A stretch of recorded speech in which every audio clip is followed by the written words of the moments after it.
विशेष लाइभ जापानको टोकियोबाट सिधा प्रसारण भइरहेको छ र अन्य अनलाइनहरूले पनि एकैसाथ लाइभ प्रसारण गरिरहेको छ र जुन निर्मम तरिकाले बझाङमा हत्या गरियो, बलात्कारपछि हत्या गरियो र दोषीको को हो त भनेर बझाङमा मात्रै होइन देश बाहिरसम्म पनि आवाज खनिकियो र बल्ल आज दोषीको नाम सार्वजनिक गरिएको छ र हामीलाई जानकारी प्राप्त गरेको छ राजेन्द्र बोहरा ले चाहिँ बलात्कारपछि हत्या गरेको स्वीकारेका छन् र हामीसँग अहिले यहाँ यो विशेष लाइभमा आज बझाङकै सिडिओ साहब हुनुहुन्छ, जिल्ला प्रमुख जिल्ला अधिकारी कमलराज भण्डारीज्यू र त्यसै गरी पत्रकार कान्तिपुर दैनिककै पत्रकार वसन्त प्रताप सिंहजी र ईश्वर विकजी हुनुहुन्छ, उहाँ सम्झनाकै काका र त्यसै गरी यहाँ मन्जित ताम्राकारज्यू हुनुहुन्छ, राष्ट्रिय दलित आयोगका पूर्व कार्यवाहक अध्यक्ष,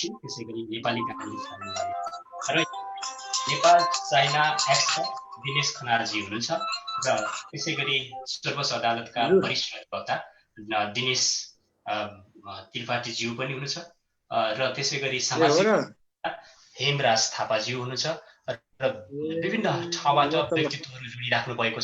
हामीले यो आजको यो विशेषलाई नेपालमा बलात्कारपछि निर्मम तरिकाले हत्या भइसकेपछि यी यस्ता घटनाहरू अहिले मात्रै होइन पटक पटक दोहोरिन्छन्, सिसिफसको कहानी जस्तै रिपिटेसन भइरहेछ र हामीले नेपालको संविधान 2072 जारी गर्यौं र कानुन अझै बन्ने तर्खरमै छ।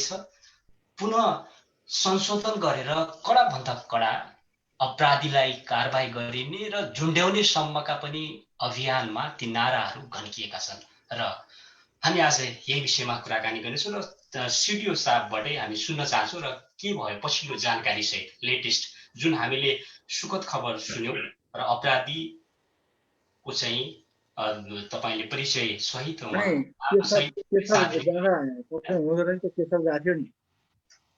कमलराज भण्डारीज्यू सिडिओ साहब हजुर ल त है त हजुर हस् नमस्कार हजुर। ल म यहाँ अर्को एउटा फोन भएको कारणले यसो व्यस्त भएँ हजुर।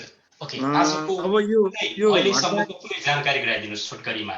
तर हामीले जानकारी पायौं राजेन्द्र बोहरा जसले निर्मम तरिकाले हत्या गरे, बलात्कारपछि हत्या गरे, यो एकदमै कहाली लाग्दो र हामीले पुरै घटनाको पुरै चाहिँ त्यहाँ अध्ययन गर्ने हो, हेर्ने हो भनेदेखि पक्कै पनि यो सुन्न र देख्न नसकिने खालको एउटा पीडादायक छ। परिवारलाई त कति पीडा होला त्यो अब दुख्नेलाई थाहा हुन्छ भन्छन् हैन, त्यो अब उहाँहरूलाई थाहा छ। अलिक बताइदिनु न के हो डिटेलमा। ठिक छ, यसको संक्षिप्त रूपमा म हजुर मार्फत सम्पूर्ण चाहिँ श्रोताहरूलाई चाहिँ भन्न चाहन्छु। यो बझाङ जिल्लामा एउटा मस्टा गाउँपालिका भन्ने छ जसको वडा नम्बर 2 त्यो ठाउँको नाम चाहिँ खिकाला भन्छ। त्यसमा 12 वर्षको बालिका सम्झना कामी को 77 असोज 7 गते करिब त्यही 4-5 बजेतिरको मोटामोटी हुनुपर्छ हत्या भएको चाहिँ घटना सत्य हो। जब त्यो कुरो त्यहाँको स्थानीय प्रहरी मार्फत जिल्ला प्रहरी कार्यालयमा थाहा भयो, त्यसपछि करिब त्यही दिनको राति 11:15 बजे प्रहरी नायब उपरीक्षक मेरो बीचमा कुराकानी भयो र अनि प्रहरी नायब निरीक्षकको नेतृत्वमा प्रहरी टोली त्यस घटनास्थलतर्फ राति नै मोबिलाइज भयो र त्यति बेला यहाँको चाहिँ झमझम पानी परिरहेको थियो। बाटो सदरमुकामबाट त्यो घटनास्थल करिब 2.5-3 घण्टाको पैदल दूरीमा पर्छ। त्यसपछि उहाँहरू राति नै जानुभयो, करिब 11 बजेतिरबाट हिँड्नुभयो भने 1:30-1:30-2 बजेतिर उहाँहरू घटनास्थल पुग्नुभयो राति नै। र त्यसपछि अब त्यो चाहिँ लास पनि भेटियो र सबै चाहिँ गाउँलेहरूसँग सोधपुछ पनि भयो, को हो त अपराधी के गरेछ भनेर सोधपुछ गर्दाखेरि यही राजेन्द्र बोहरा नै हो भन्ने गाउँलेहरूले पनि भने र कहाँ छ त त्यो राजेन्द्र बोहरा भनेर उहाँको चाहिँ खोज तलास गरियो र त्यही एउटा घरमा बाहिरबाट चुकुल लगाएर घरभित्र चाहिँ खाटमुनि लुकिरहेको अवस्थामा चाहिँ प्रहरीले उहाँहरूलाई भेटेर चाहिँ लिएर आयो र अब अनुसन्धानका सबै पाटाहरू पुरा गरेर प्रहरी नायक प्रणवको टोली करिब अर्को दिन 2-3 बजेतिर यहाँ चैनपुर आइपुग्नुभयो लास सहित त्यो अपराधीलाई पनि सबैलाई पक्रिएर लिएर र अनि त्यो लासलाई चाहिँ अस्पतालमा पोस्टमार्टमको लागि पठाइयो र पोस्टमार्टमको रिपोर्ट पनि आइसक्यो र सबैको भनाइ र चाहिँ घटनास्थल प्रकृतिले पनि उसको बलात्कारपछि हत्या गरेको नै देखिन्छ र पोस्टमार्टम रिपोर्ट पनि लगभग त्यही तर्फ सबै कुराले त्यसलाई पुष्टि गर्ने खालको छ। डाक्टरसँग मैले कुरा गरेका थिएँ, डाक्टर साहबको भनाइ अनुसार चाहिँ पुष्टि गर्ने नै छ भनेर उहाँले भन्नुभएको थियो र त्यो राजेन्द्र बोहरा जसले चाहिँ उसले चाहिँ अब स्वभावैले सबै अपराधीले मैले अपराध गरेँ भनेर तत्काल स्वीकारी पनि हाल्दैन, तर प्रमाणले पुष्ट्याइको आधारमा त्यसलाई चाहिँ प्रमाणित गर्ने हो र त्यसपछि थप अनुसन्धान पनि गर्न हिजो मात्रै फेरि प्रहरी नायक उपरीक्षक अनि अनुसन्धानमा संलग्न प्रहरी इन्सपेक्टर र सरकारी वकिलको टोली फेरि घटनास्थल गयो र त्यहाँ अरू थप सबुत प्रमाणहरू लिएर आउनुभयो र त्यसैको पुष्ट्याइको आधारमा चाहिँ दोषी भन्ने कुरो पक्का पक्की भयो र अब अनुसन्धान प्रक्रिया पुरा गरेर सम्बन्धित ठाउँमा अदालतमा बुझाउने प्रक्रियातर्फ उन्मुख भइरहेछ। ओके, र सिडिओ साहब जस्तो अब कारबाहीका लागि पनि अलिकति कडा रूपले कारबाही गरिनुपर्छ भन्ने चौतर्फी माग छ हैन, र यो विषयमा तपाईँ गम्भीर हुनुहुन्छ कि हुनुहुन्न? हामी नेपाल सरकार यसमा अत्यन्त गम्भीर छ। यो गम्भीरतालाई नै बुझेर राति जिल्लाको प्रहरी प्रमुख पानीमा भिज्दै पनि छाता ओढेर 2-3 घण्टा पैदल दूरीमा जानु तपाईँ आफैले पनि मूल्याङ्कन गर्नुपर्ने हो। सरकार यसमा कति गम्भीर छ। ओके, र बसन्त प्रताप सिंहजी हुनुहुन्छ र उहाँ कान्तिपुर दैनिक पत्रकार अहोरात्र खटिएर त्यहाँबाट रिपोर्टिङ गरिराख्नु भएको छ र सत्य तथ्य समाचार संरक्षण गरेर सबैको देश बाहिरका जनताको ध्यान आकर्षित गराउने काममा महत्त्वपूर्ण भूमिका निर्वाह गर्नुभएको छ बसन्तजी। ओके, यो घटनाको प्रकृति हेर्दै गर्दाखेरि अझ निर्मला पन्तको भन्दा पनि निर्मम तरिकाले हैन र निर्मम तरिकाले तपाईँ झन् त्यहाँबाट अलिकति नजिकबाट स्टडी गर्नुभएको छ। हजुर, यो निर्मला पन्तको र यो घटनाको करिब प्रकृति चाहिँ मिल्दोजुल्दो प्रकृति छ हैन। त्यो अब फरक परिवेश, फरक खालको सन्दर्भ र फरक खालका घटनाक्रमहरू विकसित भएको हिसाबले अब निर्मला पन्त र उमेरका हिसाबले र घटनाको बलात्कारपछि हत्या भएको सन्दर्भका हिसाबले चाहिँ निर्मला पन्तको घटनासँग यो घटना मिल्छ। यद्यपि अब जुन निर्मला पन्तको घटना जसरी चाहिँ भनौँ न त्यो के भन्छ म्यानिपुलेट भयो, त्यसै गरिकन यो घटना म्यानिपुलेट हुने सम्भावना चाहिँ अत्यन्तै फरक छ। यो घटनाले चाहिँ तपाईँको बझाङ जिल्ला यो घटनाका पक्षमा सिङ्गो भनौँ न यो घटनाको अपराधीलाई चाहिँ कारबाही गराउनु पर्छ भन्ने सवालमा सिङ्गो बझाङ जिल्ला उठेको छ। अर्कोतिर तपाईँको प्रहरी प्रशासन पनि यो घटनाको दोषीलाई चाहिँ कारबाही गर्नुपर्छ भनेर प्रहरी प्रशासनको सक्रियता पनि उत्तिकै देखिएको छ। अघि शिव साहबले भनिसक्नु भएको छ, मध्यरातमा चाहिँ डिएसपी आफै गएर त्यो घटनाको अनुसन्धान अथवा घटनास्थलको निरीक्षण गर्ने र घटनाको अनुसन्धानमा उहाँ खटिनु भएको छ। र पछिल्लो पटक हिजो शनिबार मात्रै उहाँ फेरि पनि प्रमाण जुटाउनको लागि घटनास्थलमा पुगेर अब त्यहाँको चाहिँ घटनास्थल निरीक्षण गर्ने र स्थानीयसँग चाहिँ बयानहरू लिने र प्रमाणहरू जुटाउने काममा उहाँ सक्रिय रूपमा लाग्नु भएको छ। त्यसले हेर्दा यो कतिपय अवस्थामा निर्मला पन्तको घटनामा चाहिँ प्रमाणहरू लुकाउनमा स्वयं प्रहरी लागेको भन्ने कुराहरू बाहिर आएका थिए। यद्यपि यहाँ त्यस्तो अवस्था छैन। यो खास गरिकन यति छिटै अपराधी पत्ता लाग्नुको पछाडि समुदाय प्रहरीको सक्रियता र जिल्लाभरिबाट चाहिँ तपाईँको यो घटनालाई चाहिँ घटनामा संलग्न मान्छे कारबाही गरिनुपर्छ भनेर माग जुन गरियो अथवा जुन खालको आवाज उठ्यो यसले गर्दाखेरि चाहिँ अपराधी सबैभन्दा छिटो पत्ता लागेको पनि हुनसक्छ। र यसको अर्को एउटा सामाजिक प्रभाव चाहिँ बझाङमा छ। बझाङमा चाहिँ खास गरिकन यो मलाई लाग्छ मेरो जानकारीमा भएसम्म यसरी चाहिँ यो 12 वर्षीय बालिकाको बलात्कारपछि हत्या भएको सार्वजनिक भनौँ न अहिलेसम्म रेकर्डेड घटना चाहिँ यो पहिलो हो जस्तो लाग्छ।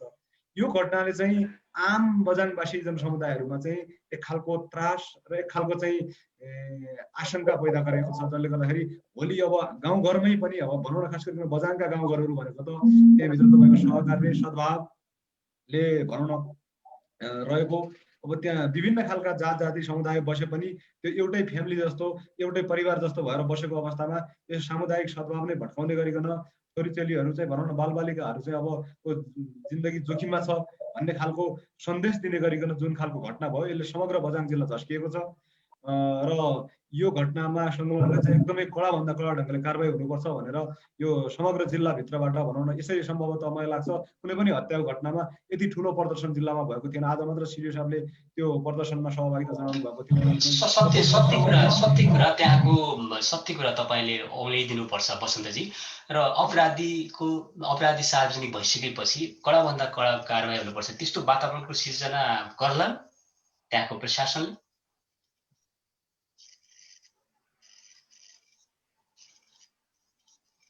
हामी वसन्तजीसँग पछि आउनेछौँ। र यहाँ हामीसँग भर्खरै मात्रै माननीय सांसद नेकपाका शेरबहादुर कुँवरजी पनि उपस्थित भइसक्नु भएको छ। म उहाँलाई पनि कार्यक्रममा हार्दिक स्वागत गर्न चाहन्छु। त्यसै गरी नेपाल चाइना एक्सपर्ट दिनेश खनालज्यू हुनुहुन्छ। अन्तर्राष्ट्रिय सोसाइटीले पनि यस्ता घटनाहरूलाई नजिकबाट हेरेको छ र पक्कै पनि यो घटना बस्ने अधिकार पनि छ। त्यसो भएको हुनाले अब अपराधीले अपराध स्वीकार गर्नु नस्वीकार गर्नुको कुरा एकातिर रहला। यद्यपि मलाई लाग्छ जुन प्रहरीको अनुसन्धानमा सक्रियता छ यो अहिलेसम्मको घटनाक्रम र उहाँहरूको सक्रियता हेर्दाखेरि अपराधी खोज्नमा उहाँहरू चाहिँ लागिरहनु भएको छ भन्ने कुरामा चाहिँ हामी विश्वस्त छौँ होइन। थप हामीले प्रहरीमाथि पनि निगरानी त हाम्रो एज अ मिडियाका क्षेत्रबाट र अरू यहाँको सिङ्गो बझाङ जिल्लाले मात्रै भनौँले पनि मिडिया मात्र नभएर सिङ्गो बझाङ जिल्लाका चाहिँ तपाईँको सचेत बुद्धिजीवीहरूले सबैले चाहिँ तपाईँको प्रहरीको प्रत्येक घटनाक्रमहरूमाथि निगरानी राखिरहेछ। मलाई लाग्छ यो घटनालाई चाहिँ तपाईँको बङ्ग्याउने अथवा अपराधीलाई उन्मुक्ति दिने खालको गतिविधिहरू सम्भवतः नहोला भन्ने कुरामा म विश्वास गर्छु अहिलेसम्म चाहिँ होइन। भोलिका दिनमा घटनाक्रमहरू कसरी विकसित हुँदै जान्छन् हामी सबैले समग्र बझाङ जिल्लाले नै यो घटनामाथि एकदम उच्च खालको निगरानी र सतर्कता राखेको छ र उच्च खबरदारी गरिरहेको छ। Thank you. र मञ्चित ताम्राकारजी जो उहाँले पनि केन्द्रीय स्तरबाट यो आन्दोलन चर्काउने काम र दबाव सिर्जना गर्ने काम गर्नुभएको छ र म उहाँलाई पनि विशेष रूपले स्वागत गर्न चाहन्छु। मञ्चितजी, जसरी घटनाहरू घट्छन् र त्यसपछि आन्दोलनमा उत्रिने माइतीघर मण्डलामा उफ्रिने एउटा यो परम्पराको हाबी व्यापक भयो होइन। र योभन्दा अगाडिका घटनाहरूमा पनि हामी धेरै पटक देखियौँ त्यहाँ। र यो पटक पटक एउटै सेम कुराहरू रिपिटेसन हुँदाखेरि पक्कै पनि एउटा जनतामा निराशा पनि पैदा भएको छ र नेपाल सरकार प्रतिको विश्वास पनि गर्दो छ। र घटनामा अपराधी छिट्टै हामीले फाइन्ड आउट गऱ्यौँ र त्यहाँको चाहिँ प्रशासनले फाइन्ड आउट गर्यो। यो चाहिँ एउटा सुखद कुरा हो। र पक्कै पनि यो घटनाहरू किन दोहोरिन्छ यसरी पटक पटक र के हो खास कस्तो किसिमको अब हामीले कानुन ल्याउनु पर्ने अवस्था देखियो? अहिले सबभन्दा दुःख लाग्दो कुरा के हो भने जुन अहिले पछिल्लो अवस्थामा हामीले नयाँ संविधान जसरी जारी गर्यौँ 2072 पछि जुन नयाँ संविधान जारी भयो त्यो संविधान जारी भइसके पछाडि यस्ता खालका महिलामाथि हुने हिंसा, दलितहरूमाथि हुने हिंसा, अल्पसङ्ख्यकमाथि हुने हिंसा या भौगोलिक हिंसा जस्तो सुकै खालका हिंसाहरूको चाहिँ अन्त्य हुन्छ र समाज एउटा समुन्नत समाजको रूपमा विकास हुन्छ भनेर हामीले परिकल्पना गरेका थियौँ। तर संविधान जारी भइसके पछाडि पनि तपाईको श्रृङ्खलाबद्ध तरिकाले जुन चाहिँ हत्या हिंसा र बलात्कारका घटनाहरू अगाडि बढेका छन् त्यो घटनासँग जोडिएको तथ्यलाई हेरेर हामीले बहस गर्नुपर्छ। मैले भन्नु खोजेको कुरा के हो भने जसरी निर्मला पन्तमाथि हत्या र बलात्कार भयो त्यो बलात्कारमा संलग्न अपराधीहरूलाई अहिलेसम्म पनि सरकारले समातेर कारबाही गर्न सकेन। त्यो घटनाको सूक्ष्म ढङ्गले चाहिँ तपाईँको अनुसन्धान गरेर त्यो घटनासँग जोडिएको यो घटनामा सफल देखियो। सिडिओ साहब यही हुनुहुन्छ, उपस्थित हुनुहुन्छ र यो घटनामा उहाँले सफलताका साथ अपरेसन एउटा सम्पन्न गर्नुभएको छ। होइन हामीले जोड्यौँ। मैले याजवी सर मैले जोड्नु खोजेको कुरा के हो भने जब हामीले समाजमा भएको दण्डहीनतालाई चाहिँ अन्त्य गर्न सक्दैनौँ भने यस्ता खालका प्रवृत्ति भएका घटनाहरू त बढ्दै जान्छन् नि। जस्तै यही राजेन्द्र बोहराको विषयमा आज मात्रै सामाजिक सञ्जालमा एउटा कुरा आएको छ, यो घटना घटाउनु भन्दा झन्डै 2 महिना अगाडि उहाँले अर्कै बालिकामाथि बलात्कार गरेर मिलापत्र भएको देखिया छ। गाउँमा नै मिलापत्र गरेर माननीय शेरबहादुर कुँवरजी, नेपाल तपाईँको पार्टीको नेतृत्वमा सरकार छ र यो घटनालाई कसरी हेर्नु भएको छ? हुन त निर्मला पन्तको घटना अहिले पनि पेन्डिङमै छ होइन? हामी त चुक्यौँ नि, नेपाल सरकार चुक्यो नि त्यो घटनामा। किन यस्तो पटक पटक दोहोरिन्छ घट्छ माननीयज्यू? अनि एचपीजी सबभन्दा पहिला त यस्ता जुन दुःखद घटनाहरू घटिरहेका छन् यो निकै एउटा लज्जास्पद विषय हो। देश संसारको अगाडि हाम्रो देशको अवस्था र हाम्रो देशको आपराधिक घटनाक्रम कसरी बढ्छ भन्ने कुरा यसले एक खालको गलत सन्देश दिएको छ। यो घटनालाई एउटा पाशविक होइन, हिजो 16औं शताब्दीको अत्यन्त नारकीय र यो एउटा जङ्गली युग जस्तै गरी जुन घटनाहरू घटाइएको छ, यो घटनाले सबैको हामी सबै त्यस क्षेत्रका जनता, सुदूरपश्चिमका जनता सबैको एउटा हामीलाई लज्जित बनाएको छ। यसले यस्ता अपराधहरूलाई लुकाउनु हुँदैन। यदि त्यस्ता अपराधहरू लुकेका थिए भने त्यसको पनि छानबिन हुनुपर्छ, खोजी नीति हुनुपर्छ। एउटा अपराधले धेरै अपराधहरू निम्ति हुन्छ। गल्ती गर्ने समाजमा अन्त्य अपराधीहरूलाई कसैले पछाडिबाट सुरक्षा पहुँच दिने त्यस्तो कामहरू गर्नु हुँदैन। एउटा नाबालिग शिशु जो 12 वर्षकी छन् उनीमाथि जुन खालको अपराधिक घटना घटेको छ, यो भनेको तपाईँ हामीहरूले सहन नसक्ने, एउटा सुन्न नसक्ने घटनाहरू हो। त्यसैले यस्ता घटनाहरूलाई हामीले यस्ता घटना घटाउनेहरूलाई कडाभन्दा कडा कारबाही गर्नुपर्छ। कडाभन्दा कडा कारबाही गरिनुपर्छ। यो बाहिर मिडियामा भनेर पुग्दैन। तपाईँ आफै पनि रोस्टममा हुनुहुन्छ, आवाज उठ्दैन त्यहाँ। माननीय सांसदज्यूहरूले यो विषयमा एकमुष्ट तरिकाले एउटै स्वरमा अपराधीलाई कडाभन्दा कडा कारबाही गर्नुपर्छ। कानुन हामीले जुन अहिले 72 संविधान छ त्यसमा भित्रको अलिक के अरे करेक्सन गरेर बुदाहरू होइन, र त्यो तरिकाले चाहिँ अगाडि बढ्न सकिँदैन माननीयज्यू। होइन एचपीजी, अब सांसदहरूले सानो ढङ्गले कुरा नगर्नु। रुकुममा त्यत्रो घटना घट्यो, सायद त्यो घटनाको पहिलो संसदमा उठाउने व्यक्ति भनेको मै, राष्ट्रिय सभा। त्यसबेला सुन्ने तपाईले उठाउनु भयो, हामी सम्मान गर्छौँ। एकजनाले उठाएर हुँदैन नि माननीयज्यू। यो सामूहिक ढङ्गले एउटा सरोकारको सबैको लागि, सबैको लागि। मसँग वरिष्ठ सर्वोच्च अदालतका वरिष्ठ अधिवक्ता डाक्टर दिनेश त्रिपाठीजी हुनुहुन्छ। दिनेशजी, नेपालको संविधान 2072 मा यही अब महिलाको विषय मात्रै होइन, यो आम नेपाली नागरिकसँग जोडिएको विषय हो सुरक्षा भनेको। अब गर्नुपर्छ कस्तो किसिमको कानुन आउनुपर्छ? अब यसमा एउटा के हो भने ढुक्कसँग बताइदिनुहोस् स्पष्ट रूपले।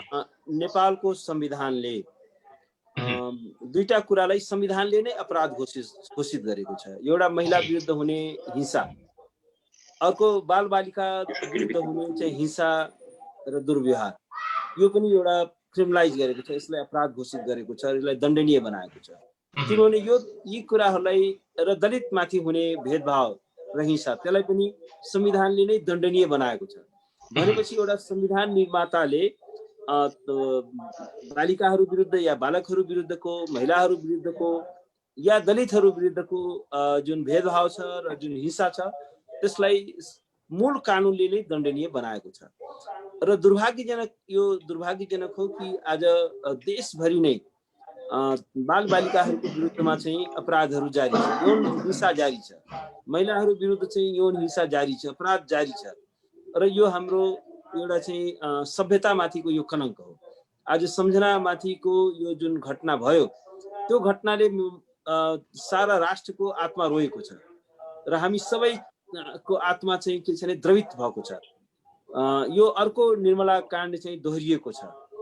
र निर्मला काण्ड किन दोहोरियो भन्दाखेरि निर्मला काण्डमा जुन वास्तविक अपराधीहरू थिए त्यो कोही पनि कानुनको दायरामा ल्याइएनन्, ती कोही पनि दण्डित भएनन्।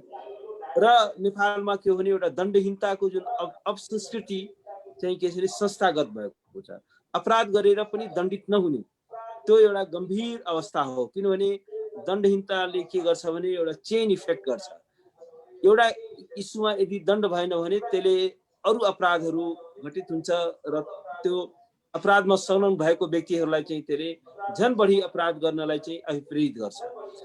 र अब यो जुन घटना यो सम्झनाको घटना भयो एउटा बालिकाको, एउटा निर्दोष बालिकाको, र वास्तवमा यो चाहिँ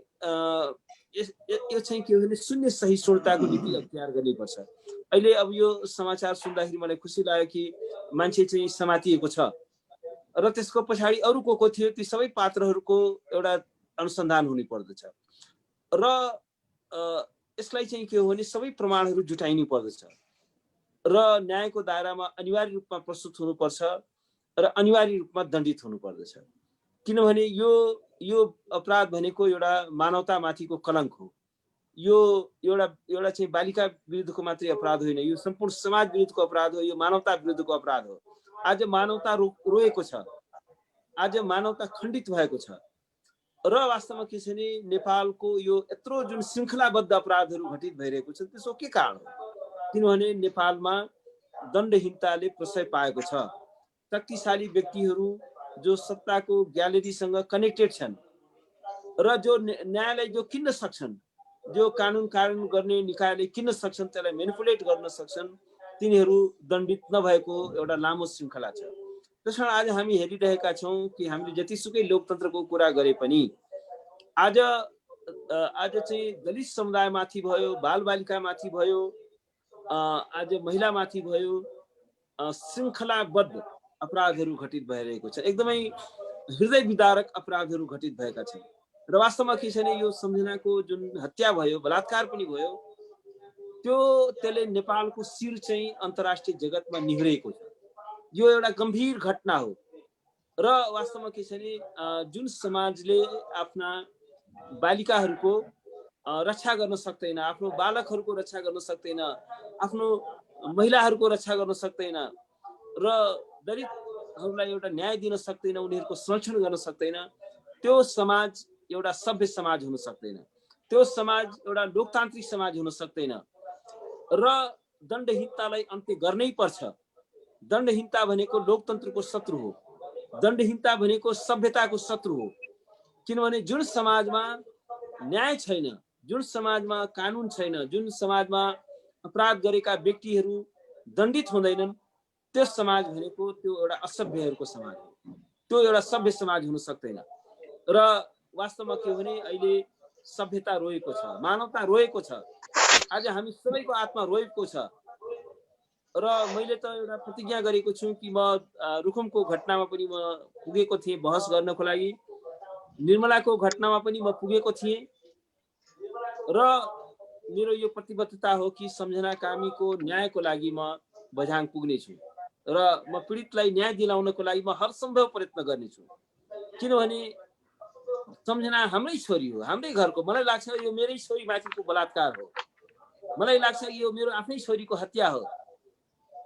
जब मैले बालिकाहरूमाथि यस्ता नृशंस घटनाहरू हेर्दछु, मलाई झलझल्ती मेरो छोरीको अनुहार जहिले पनि सम्झना आउँछ, जहिले पनि मलाई द्रवित गराउँछ। मेरो छोरीको सुरक्षाको मलाई चिन्ता लाग्छ कि हामी कस्तो एउटा बर्बर समाजमा, कस्तो एउटा आततायी समाजमा हामी बस्छौँ कि हामी आफ्ना बालिकाहरूलाई हामी संरक्षण दिन सक्दैनौँ। र कति नृशंस अपराधीहरू छन्, कति खतरनाक अपराधीहरू यो समाजमा छन् जो मानवताको सबै सीमाहरू नाघ्न सक्छन् र जसमा अलिकति पनि मानवता छैन। त्यसकारण यो सम्झनाको जुन घटना हो यो एउटा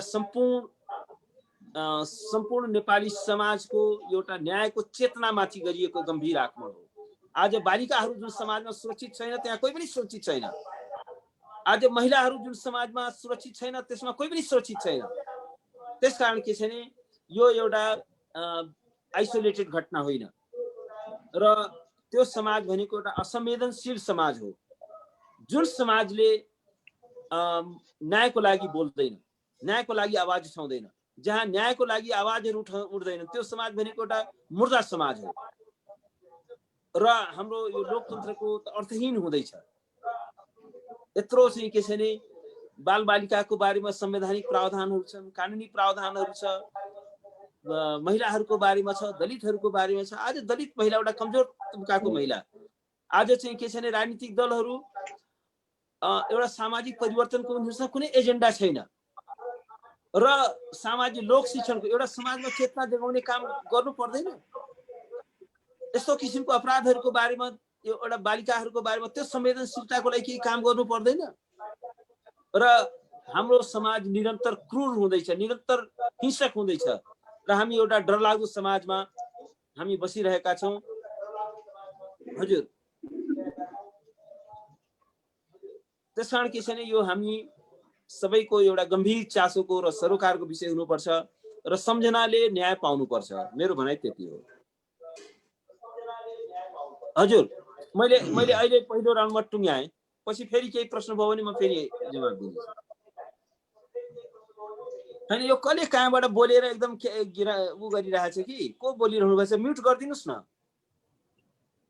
हेलो, ब्याकग्राउन्डमा कसले त्यो म्युट गर्नुहोस् न। जो बोलिरहनु भएको छैन आफ्नो प्लिज म्युट गर्नुहोस्, बोलिरहेकोहरूको सुनौ। अहिलेलाई मेरो भनाइ यति हो कि ताम्राकारजी, त्यसपछि फेरि म आउँला। एचबी सरको सुनेन आवाज। मेरो सुनिएन? मेरो सुनिएको छैन? तपाईको सुन्यो, अब ताम्राकारजीको सुन्ने छैन। ए त्यही त, ताम्राकारजीकै सुनिएको छैन। हो, फेरि सुन्दैन। ताम्राकारजी तपाईको त्यो अनम्युट भएको छ जस्तो छ। अनम्युट चाहिँ भएको छैन? हैन, अहो, उहाँको चाहिँ त्यो लाइनमा केही प्रब्लम छ जस्तो, माइक्रोफोनमा केही प्रब्लम छ। सुनिएन एचपी सर?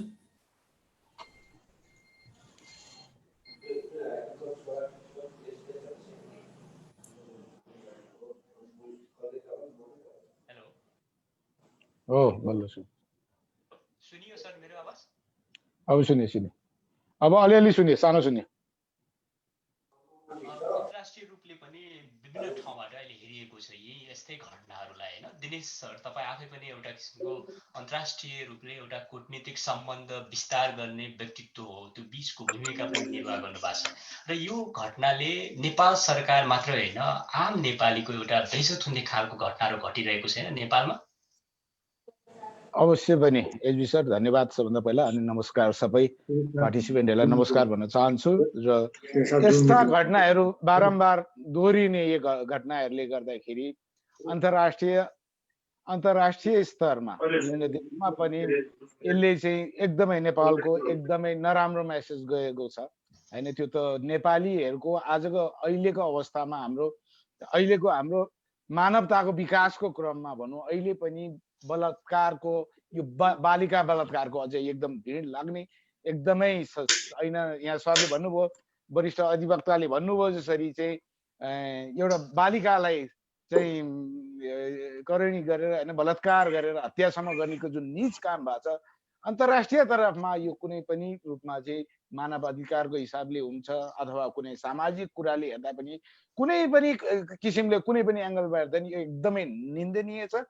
अब रह्यो मैले कुरा कहाँ जोडेँ भने म चीनमा धेरै वर्ष भएको कारणले मैले पनि त्यहाँका नियम कानुनहरू बजुन्जेल मैले राम्रोसँग बुझ्या भएर हो। यद्यपि म कानुनको विद्यार्थी होइन, तर यस्ता घटनालाई चाहिँ चीनमा भन्नुहुन्छ भनेदेखि यदि ज्यान मुद्दामा तपाईँहरूलाई थाहा पनि छ होला, ज्यान मुद्दामा बलात्कार र अझ बच्चाको केसमा यदि बलात्कृत व्यक्तिले चाहिँ गरेको छ यो कुरा प्रमाणित भयो भने चाहिँ हदैसम्मको सजाय चाहिँ ज्यानको चाहिँ भनौँ न फाँसी अथवा उसको ज्यान मुद्दा भन्छ, ज्यान मुद्दा होइन कि ज्यान सजाय हुने, ज्यान लिएकोमा ज्यान सजाय हुने। र बाल बालिकाले यस्तो खाले क्रियाकलाप होइन घृणित क्रियाकलाप गरेर चाहिँ जुन हत्या गरिन्छ त्यसलाई त सोझै फाँसी दिने त्यहाँको नियम छ।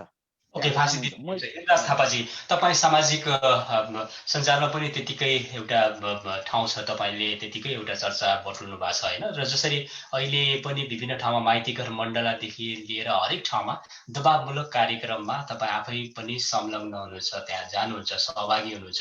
यो सबै हेरिरहँदा के हो, नेपालको व्यवस्थामाथि नै प्रश्न चिन्ह खडा भएको हो या नेपालको संविधान 2072 माथिको प्रश्न चिन्ह खडा भएको के हो? खासमा के हुनु पर्दछ? अब यो यस्ता सुरक्षा भएन नि हाम्रो नारीहरूको, हाम्रो छोरीबेटीहरूको, होइन? यहाँ जति पनि हुनुहुन्छ, ओके, सबैलाई मेरो नमस्कार। र विशेषतया विभिन्न समयमा फरक फरक तरिकाले जुन जुन घटनाहरू घटिरहेका छन् र हामीले नजिकबाट ती घटनाहरूलाई निहालिरहेका छौँ। विशेषतया निर्मला पन्त बलात्कार हत्या प्रकरण हो वा अहिलेको बझाङको जुन घटना घटिरहेको छ, अहिले आज मात्रै यहाँ बझाङको सिडिओ साहब यहाँ मैले देखिरहेको छु। त्यसै गरी त्यहाँको संसदले पनि प्रतिनिधित्व गरिराख्नु भएको छ। सम्झना कामी अथवा सम्झना विक कामी जो हुनुहुन्छ, उहाँको घटनालाई पनि हामीले नजिकबाट निहालिरहेका छौँ।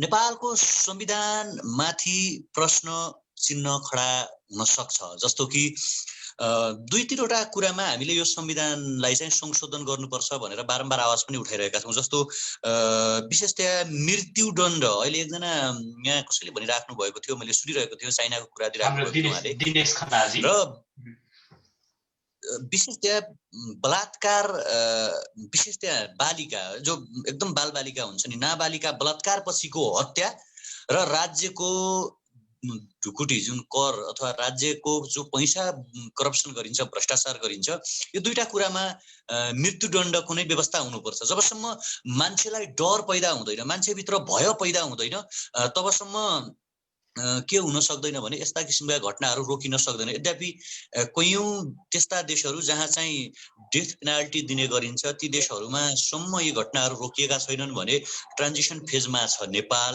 र यहाँ झन् यी घटनाहरू रोकिने चरण देखिँदैन। अर्कोतर्फ पोलिटिकल सिस्टम जुन छ त्यो पनि एकदमै रङ छ, हैन? हामीले बारम्बार भनिरहेका छौँ, अहिलेको पोलिटिकल सिस्टम गलत छ। अपराधीहरूलाई पोलिटिकल राजनैतिक तहगत रूपमा नै संरक्षण गरेर राखिन्छ। जस्तो कि निर्मला पन्तका बलात्कारी हत्याराहरूलाई आजसम्म पनि बालुवाटार र सिंहदरबारले न्याय दिन सकेको छैन। संसद जो हुनुहुन्छ, कानुन बनाउने ठाउँमा, आवाज उठाउने ठाउँमा उहाँहरूको आवाज गुन्जिँदैन अथवा उहाँहरूका आवाजहरूलाई दबाइन्छ भने यो सिस्टम जनताको आवाज, जनताको कुरा, जनताको पीडा, नागरिकहरूका दुःखहरू नसुन्ने संसद भवन र नागरिकका पीडा र दुःखहरूलाई चाहिँ मनन नगर्ने सिंहदरबार र बालुवाटार अलिक पुरानो भयो कि, अथवा सामन्तवादी चरित्रको भयो कि, वा नागरिकहरू भन्दा माथि उठेर इलिट वर्गको भएको हामीले अनुभव गरिरहेका छौँ र आज नागरिकहरूले न्याय पाइरहेका छैनन्। अब कतिपय कोणबाट सचेतनाको अभाव वा शिक्षाको अभाव भन्ने एंगलबाट पनि यो कुरा जान सक्छ कि मान्छेहरू जब आफ्नो कन्ट्रोल, आफ्नो माइन्डलाई चाहिँ कन्ट्रोल गर्न सक्दैनन्, मस्तिष्कलाई नियन्त्रण गर्न सक्दैनन्, अथवा समाजशास्त्रीय कोण वा साइकोलोजिकली कोणबाट हेर्दा एउटा पाटो होला, तर ती सबै कुरालाई कन्ट्रोल गर्ने, त्यो सबै कुरालाई नियन्त्रण गर्ने दायित्व र जिम्मा भनेको राज्यको हो। हिजो एउटा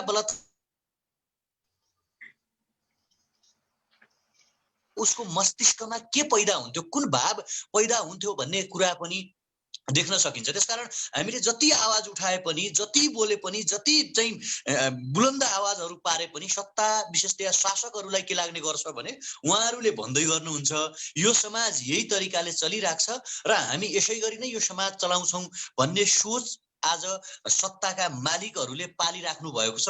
जसको उपज, जसको शिकार, जसको पीडा अथवा जसको चाहिँ दुःख, जसले दिने पीडाहरू जुन छ त्यो आम नागरिकहरूले तपाईँ हामीले भोगिरहेका छौँ। दिनेश सर अघि भनिराख्नु भएको थियो मानव इतिहासका कलङ्कित घटनाहरू हुन् यी। हेमराज थापाजी, जस्तो तपाईँले भन्नुभयो कञ्चनपुरको घटना निर्मलाको कुरा गर्ने भने अहिलेसम्म न्याय पाउनु भएको छैन, त्यसको विषयमा पनि व्यापक रूपले राजनीति भयो। र हामी अहिले यही बझाङकै कुरा गरौँ, मस्टा गाउँपालिका कि जसरी 12 वर्षीय बालिका सम्झना कामीको यही गत बुधबार होइन निर्मम तरिकाले बलात्कारपछि हत्या गरियो र यही घटनामा पनि हेरौँ न एकदम क्विक चाहिँ अपराधिक पत्ता लागेको छ। के हुनसक्छ यो? अलिकति हामीले त यतातिर बजारको कुरा गर्ने हो भने त यसलाई त हामीले सकारात्मक रूपमा लिनुपर्छ नि कदम। त्यहाँको सिडिओ साहब, त्यहाँका चाहिँ प्रहरी प्रमुख सबै लागि परे नि एकमुष्ट तरिकाले। एउटा केसको जस्तो सम्झना कानुनको केसमा रिसेन्टली अन द स्पोट तिनी के अरे हाम्रो त्यो बलात्कारी राजेन्द्र बोहरा एरेस्ट भयो अथवा र उनी चाहिँ अपराधी हुन् भनेर देखिए। तर अर्को पाटो कञ्चनपुर निर्मला पन्तको जुन प्रकरण छ त्यो प्रकरण आज पनि रहस्यमय छ, आज पनि मिस्ट्रियस रहेको छ। त्यसको मिस्ट्री, त्यसको रहस्य आज पनि खुल्न सकेको छैन। मैले तपाईलाई अघि पनि भने जस्तो बझाङको प्रहरी प्रशासन, बझाङको सिडिओ साहबहरूले, त्यहाँको पत्रकार कान्तिपुरको जो यहाँ हुनुहुन्छ उहाँहरू सबैले अन द स्पोट न्युजहरू लेख्नुभयो, पत्ता लगाउनु भयो, त्यो बझाङको एउटा पाटो होला कि। तर यस्ता किसिमका घटनाहरू एउटा मान्छेको मस्तिष्कमा उब्जिनै नदिनका लागि अथवा हेमराज थापाजी बझाङ मस्टक गाउँपालिका मात्र होइन, त्यहाँको बझाङकै हामीले सबै अङ्गहरू एक ठाउँमा मिलेर त्यहाँ राम्रो कम्युनिकेसन भएको छ, अपरेसन सफल भएको छ। हेमराज थापाजी, यो उदाहरण अन्य कञ्चनपुर, अन्य ठाउँका सिडिओ साहबहरू, अन्य ठाउँका प्रतिनिधिहरू, त्यहाँका पत्रकारहरूले यहाँबाट पाठ सिक्नु पर्छ कि पर्दैन? We have to learn lesson, great lesson from here.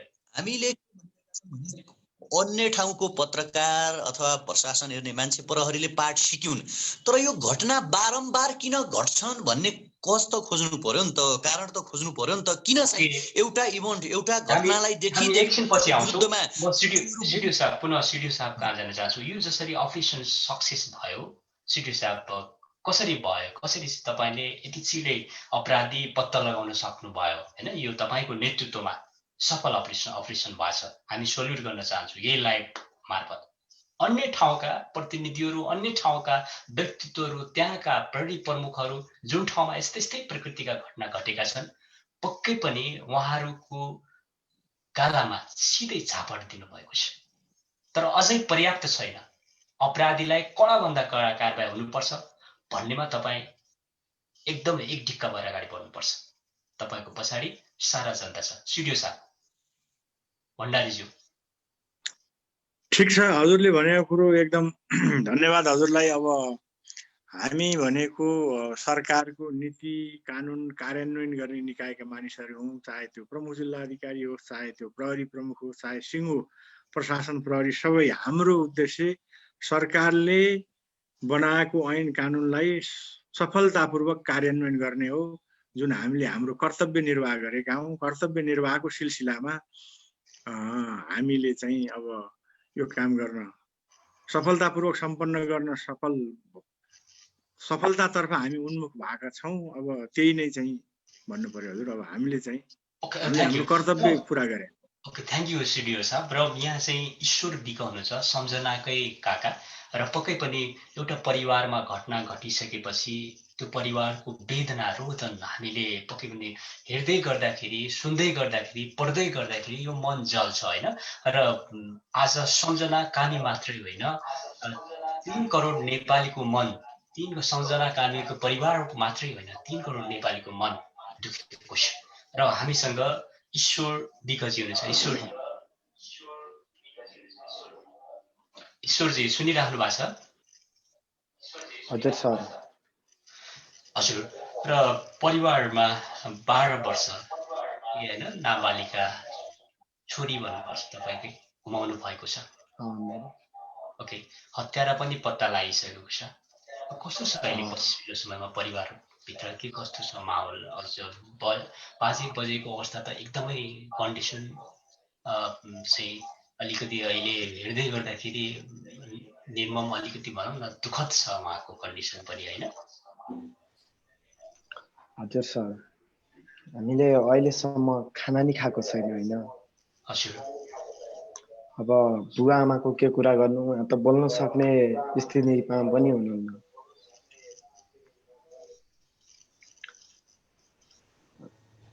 हजुर, र त्यो दिन जसरी सम्झना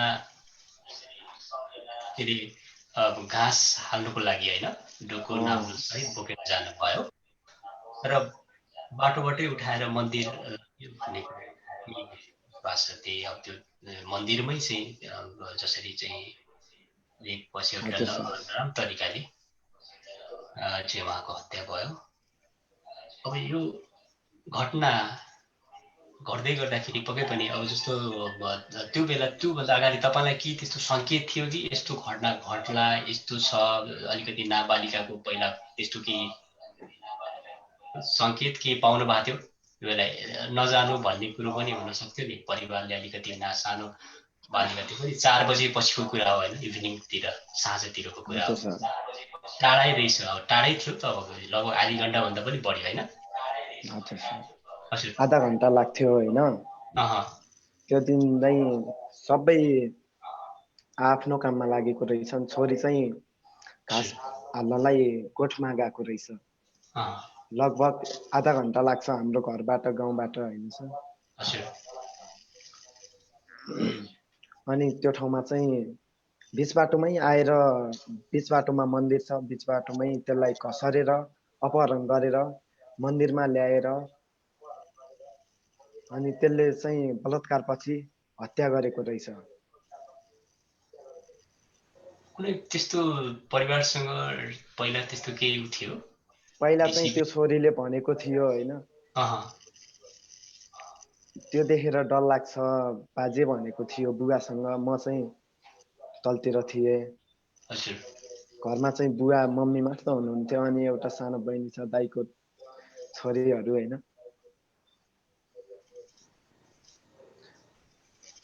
त्यस्तै हुँदै गर्दा पहिला मेरो कानको मुन्डाहरू निकालिदिनुहोस् बाजे भनेको रहेछ अब उसले चाहिँ मलाई दे भनेर धम्की दिएको रहेछ अनि बुवाले भनेछ कि केही चिन्ता नलेऊ त्यसलाई म भन्छु म सम्झाउँछु भनेको रहेछ त्यसले चाहिँ सम्झाएको रहेछन् बुवाले 1-2 चोटि अनि त्यसले चाहिँ त्यो पारिगाको मौका छोप्ने कुन दिन छोप्ने भन्ने निर्णय गरेको रहेछ अगाडि नै जस्तो ईश्वरजी के अरे गोठमा गाई बस्तुलाई घाँस हाल्ने जो आधी घन्टाको दूरी छ त्यो बीचमा त्यस्तो के छैन पुरै जङ्गल के त पहाड या त्यहाँको कति बासिन्दा त्यहाँसम्म जानुहुन्छ त्यो गाउँका मान्छेहरू अब हाम्रो बढी जस्तो खाने लाउने बाटो नै त्यहीबाट स्रोत नै त्यही छ सर दाउरा घाँस अनि सबै ल्याउँथ्यो होइन त्यो ठाउँमा त्यो दिन कोही गएको रहेनछन् अनि घाँस हाल्ने क्रममा त्यसलाई चाहिँ बीच बाटोबाट अपहरण गरेर त्यसको बलात्कार गरेको रहेछ त्यो हाम्रै मन्दिर हो होइन सबभन्दा ठुलो मन्दिर हो घनाघर जङ्गल पनि छ त्यो बीचमा जस्तो सिडिओ साहब त्यो ठाउँको बासिन्दाले आधी घन्टाको बाटो होइन हिँडेर त्यहाँ जानुपर्ने गाई बस्तुको लागि घाँस हाल्नुको लागि त्यो अलिकति सुरक्षाको त्यहाँ केही व्यवस्था मिलाउन सकिँदैन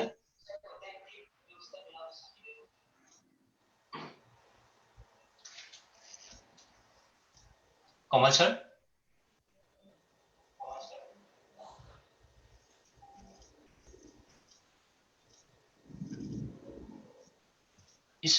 त्यसै गरी बसन्तजी हजुर बसन्तजी त्यो ठाउँमा अब धेरै गाउँलेहरू पनि हुनुहुन्छ होइन र त्यो टाढा जानुपर्ने अवस्था त्यहाँ केही त्यस्तो सुरक्षाको व्यवस्था मिलाउन सकिँदैन त्यहाँ केही क्याम्पहरू राख्ने अलिकति अझ कस्तो छ त्यहाँ माहौल तपाईँ त्यहाँ जानुभएको छ असुरक्षित माहौलले अझै त्यस्ता घटनाहरू दुईटा कुरा जोड्न चाहन्छु एउटा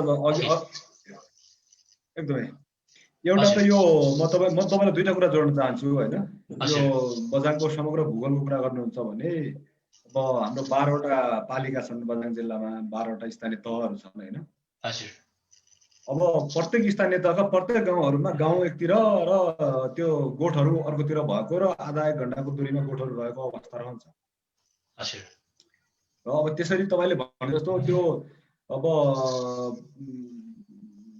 जोखिमकै कारणले गर्दाखेरि त्यो सबै ठाउँमा त्यस्तो क्याम्प राख्न सक्ने अवस्था मेरो विचारमा चाहिँ हुँदैन होइन प्रमुख जिल्ला अधिकारीज्यूले यो विषयमा कुरा गर्नु त्यो बेग्लै कुरा हो मैले उठाउन खोजेको अगाडि बहस जुन विषय भइरहेको थियो बझाङ जिल्लामा यो अहिले जुन भनौँ न एउटा प्रहरीले रेस्पोन्स गर्यो अपराधी चाहिँ पत्ता लाग्यो र यो अपराधी चाहिँ अहिले प्रहरीले चाहिँ सार्वजनिक पनि गरिसकेको छ प्रमाणका आधारमा समग्र चाहिँ अनुसन्धानका आधारमा चाहिँ पर्याप्त प्रमाणले चाहिँ त्यही मान्छे राजेन्द्र बोहरा भन्ने मान्छे चाहिँ यो हत्या र बलात्कारको अभियोगमा संलग्न छ भन्ने कुरा देखाइसकेको अवस्था छ। तर यहाँ एउटा ट्रेनको विषयमा म कुरा गर्न चाहन्छु। अगाडि पनि हाम्रो दिनेश त्रिपाठी सर र हाम्रो थापा सर होइन, हजुर दिनेश खनालजी थापा सर हो के अरे, ओके हेमराज थापा थापा सरले पनि कुरा गर्नु भएको छ। हेमराज थापा सर सरी माफ गर्नु। यो ट्रेन चाहिँ तपाईँको बझाङ जिल्लामा पनि यो अहिलेको यो घटनामा क्विक एक्सन भएको छ। योभन्दा अगाडिको घटनाहरूमा पनि प्रहरीको इन्भेस्टिगेसनले चाहिँ तपाईँको दोषी ठहराएका मान्छेहरूलाई अदालतमा गइसकेपछि छोड्ने कामहरू भएको छ। यो अहिले प्रहरीले समाति हाल्यो र अब यो अपराधी चाहिँ अब पक्राउ परिसक्यो भन्ने कुरा चाहिँ यो प्रहरीको हातमा रहने चिज रहेनछ। मलाई योभन्दा अगाडिका केही प्रहरी अधिकृतसँग कुरा गर्दाखेरि उहाँहरू के भन्नुहुन्छ भने हामी अत्यन्त दुःख गरेर प्रमाण जुटाएर चाहिँ अपराधीलाई चाहिँ जिल्ला अदालतमा बुझाउँछौँ। अब अदालत त्यसपछि तपाईँको जिल्ला न्यायाधिवक्ता अथवा कहाँ हो त्यो अर्को सेटिङ, प्रहरीले त इन्भेस्टिगेसन गरेर केस फाइल गर्ने हो अथवा सरकारी वकिललाई फाइल बुझाउने हो। त्यसपछि त प्रहरीको कुनै त्यसमा चाहिँ संलग्नता रहँदैन कारबाही गर्ने सवालमा। त्यहाँ गएर तपाईँको कानुनका छिद्रहरू प्रयोग गरेर जघन्य अपराधका चाहिँ आरोपीहरू भनौँ न अपराधीहरू पनि उन्मुक्ति पाएका धेरै घटनाहरू छन्। यो ट्रेनले बझाङ जिल्ला पनि यो ट्रेनबाट मुक्त छैन। अहिले मात्रै भनेर हामीले खुसी खुसी मनाउने अवस्था छैन। यसलाई तपाईँको कानुन अनुसार कडाभन्दा कडा कारबाही हुन्छ कि हुँदैन भन्ने कुरामा चाहिँ समस्त बझाङवासीहरू अथवा समस्त यो त बझाङको एउटा बहिनी एउटा बालिकाको बच्चापछि हत्या भएको केस भयो भने यो त सिङ्गो मानवतामाथिको प्रश्न चिन्ह हो नि त होइन, सिङ्गो मानवतामाथिको आक्रमण हो। र यसका पक्षमा अब निरन्तर खबरदारी चाहिँ अदालत सरकारी वकिल कार्यालय, म दिनेश त्रिपाठी सर यहाँ हुनुहुन्छ, उहाँले चाहिँ बडा राम्रो कुरा गर्नुभयो। म यो केस लड्नको लागि म आउँछु भन्नुभएको छ। बझाङ जिल्ला यहाँलाई हार्दिक स्वागत गर्न चाहन्छ र तपाईँले यो केस हेरिदिनु भयो भने बझाङ जिल्लाको यो न्याय क्षेत्रमा भएका छिद्रहरू के रहेछन् त, कसरी त्यो अपराधीहरू कुन छिद्र प्रयोग गरेर चाहिँ उन्मुक्ति पाउँदा रहेछन् भन्ने कुराको पनि यहाँ केही जानकारी गराउनु होला। यस मामलामा म त्रिपाठी सरलाई बझाङमा हार्दिक स्वागत गर्न चाहन्छु। तर पनि योभन्दा अगाडिका धेरै जघन्य अपराधका केसहरूमा अपराधीहरू यसरी उन्मुक्ति भएका घटनाहरू चाहिँ हामीसँग पर्याप्त छन् र यो घटनामा पनि अपराधीहरू त्यसरी उन्मुक्ति नहोलान् भन्न सकिने भनौँ न एउटा ढुक्क हुने खालको आधार चाहिँ छैन। ढुक्क हुने वातावरणको सिर्जना गराइदिनुहोस् न यही लाइभ मार्फत। आशंकाहरू छन् अझै पनि, प्रक्रिया हिजोको दिनदेखि चल्दै आइरहेको छ सिडिओ साहब। अझै पनि हुन सक्छ नि, अपराधीलाई सार्वजनिक गर्नु मात्रै ठुलो कुरा होइन, उन्मुक्ति हुन सक्छ। होइन, अपराधी चाहिँ उन्मुक्ति हुन पक्कै पनि सक्दैन, किनभने अब अनुसन्धान गरेर पर्याप्त प्रमाणको आधारमा कानुन बमोजिम मुद्दा दायर हुने हुनाले सम्मानित अदालतले पनि कानुन बमोजिम नै हेर्ने नै कुरा हो। त्यस कारणले यसमा अपराधी उम्कन्छ जस्तो मलाई चाहिँ लाग्दैन। ओके, दिनेश त्रिपाठीज्यू सर म यहाँ दर्जनौं उदाहरण दिन सक्छु। हैन म एउटा यसमा भनिहाल्छु, त्यसलाई सानो उदाहरण दिन चाहन्छु, यो सबैलाई सजिलो होला भनेर म सानो एउटा उदाहरण दिन चाहन्छु। यो बझाङ जिल्लाको अपराधीलाई उन्मुक्ति हुँदै गर्दाखेरि भोलि अझै अर्को सम्झना कामी निर्मला पन्त बन्न सक्छन्। सिडिओ साहब दिनेश त्रिपाठीज्यू,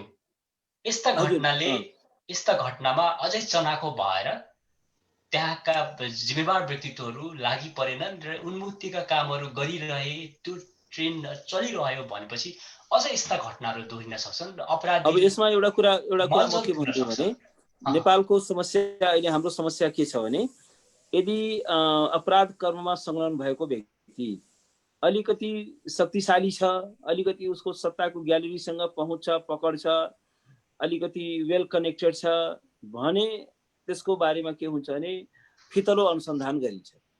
धेरै जसो हाम्रो ट्रेन्ड के देखिन्छ भने वास्तविक अपराधीलाई बचाउनका लागि पनि एउटा चाहिँ निर्दोष व्यक्तिलाई पनि एउटा खडा गरिन्छ।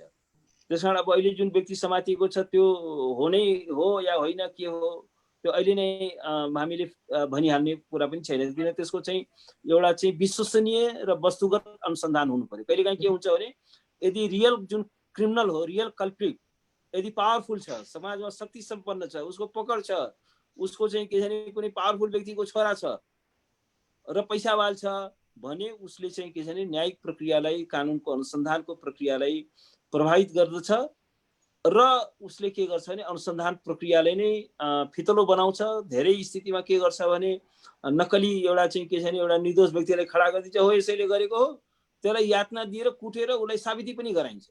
हो अब मान्छे कुट्न थालेपछि, प्रहरीले यातना दिएपछि अब मान्छेले चाहिँ के छ भने बाध्य भएर हो भन्नुपर्ने अवस्था पनि हुन्छ। त्यस्तो हामीले धेरै केसमा हामी देख्छौँ। त्यसकारण एउटा कुरा के छ भने यसमा जति पनि यो नागरिक समाज छ, जति पनि अब मिडिया छ, यो चाहिँ एकदमै चनाखो हुनु जरुरी छ। वास्तविक अपराधीले मुक्ति पाउनु हुँदैन र निर्दोष व्यक्तिलाई चाहिँ फसाइनु हुँदैन। यो कुरा यदि यो भयो भने यो धेरै ठुलो अनर्थ हुन्छ।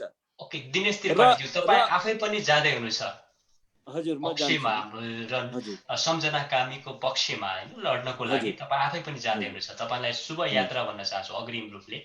र यहाँ चाहिँ माननीय सांसद शेरबहादुर कुँवरजी हुनुहुन्छ।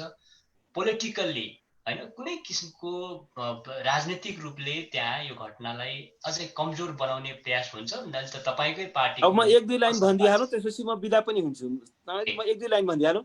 पहिलो कुरा म के आग्रह गर्न चाहन्छु भने त्यहाँका जति पनि जनप्रतिनिधिहरू हुनुहुन्छ, त्यहाँको जुन समाजसेवी नागरिक समाज र जुन मिडिया हो, वास्तवमा न्यायको रियल स्टेक होल्डर सरोकारवाला सम्पूर्ण समाज हो र तपाईँहरूको जुन अगुवाहरू हुन्छ तपाईँको एकदमै महत्त्वपूर्ण भूमिका हुन्छ। हाम्रो सिडिओ साहबको पनि अत्यधिक धेरै महत्त्वपूर्ण भूमिका हुन्छ। त्यसकारण के छ भने यसको एउटा एकदमै विश्वसनीय, फेरि कहिलेकाहीँ के छ भने अपराधी हो भनिन्छ, फेरि प्रमाणहरू राम्रोसँग सङ्कलन गरिएको हुँदैन, पोस्टमार्टम रिपोर्टहरूमा पनि मेनिपुलेट गरिएको हुन्छ, साक्षीहरूलाई पनि चाहिँ के छ भने एउटा चाहिँ धम्काउने कोसिसहरू भइरहेको हुन्छ।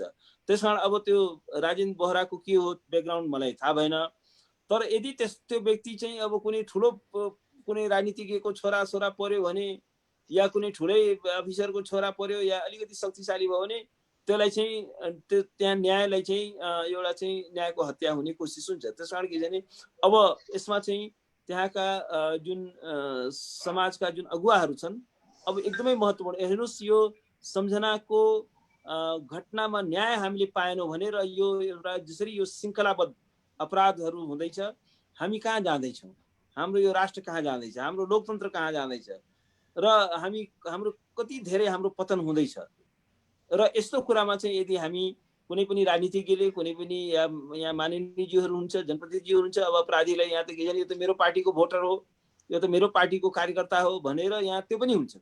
हरेक अपराधको चाहिँ के छ भने राजनीतिकरण हुन्छ र हरेक राजनीतिको अपराधीकरण हुन्छ। त्यसकारण यो एउटा डरलाग्दो समस्या छ नेपालमा। प्रहरीलाई पनि के छ भने प्यारालाइज गरिन्छ, यो त फलाना पार्टीको हो, यसलाई त जसरी बचाउनु पर्यो। अब यो जुन के छ भने एकदमै घातक प्रवृत्तिहरू छन् र यस्तो कुरामा चाहिँ के छ भने हामी सबैको सजगता हुनु जरुरी छ, चनाखोपना हुनु जरुरी छ र हामीले एकदमै खबरदारी र निगरानी राख्नु जरुरी छ। र मैले त अब कमिट गरिसकेँ, म त्यहाँ जानेछु। मलाई त्यहाँका मित्रहरूले चाहिँ अलिकति घटनाक्रमहरूको बारेमा अलिकति अपडेट पनि गर्नु पर्यो कि अनुसन्धान कहाँ पुग्यो, के पुग्यो। त्यो चाहिँ मेरो फोन नम्बर पनि हाम्रो ताम्राकारजीले उहाँले टिपाइदिनुहुन्छ, नभए म आफै पनि भनिदिन्छु 9851036307। त्यो किनभने मलाई प्लिज मलाई अपडेट पाऊँ, किनभने त्यहाँ कहिले अदालतमा कहिले प्रस्तुत हुन्छ, के हुन्छ। किनभने यो सरकारवादी मुद्दा हो, यसको अनुसन्धान त प्रहरीले नै गर्नु पर्यो। हाम्रो भूमिका भनेको चाहिँ पीडितको पक्षमा अदालतमा प्रस्तुत हुने हो। त्यसकारण त्यसको लागि चाहिँ यहाँहरूको चाहिँ मलाई ठुलो सहयोग चाहिन्छ, यहाँहरूले अपडेट गरिदिनु पर्यो मलाई। र म मेरो यो कमिटमेन्ट भयो, म जसरी पनि त्यहाँ आउँछु सम्झनाको लागि, म बझाङ आउने छु, यो मेरो सार्वजनिक प्रतिबद्धता भयो। धन्यवाद। एचबी सर, म बोलौँ, म बझाङकै भएको कारणले पनि यो खास गरी चाहिँ जुन अहिले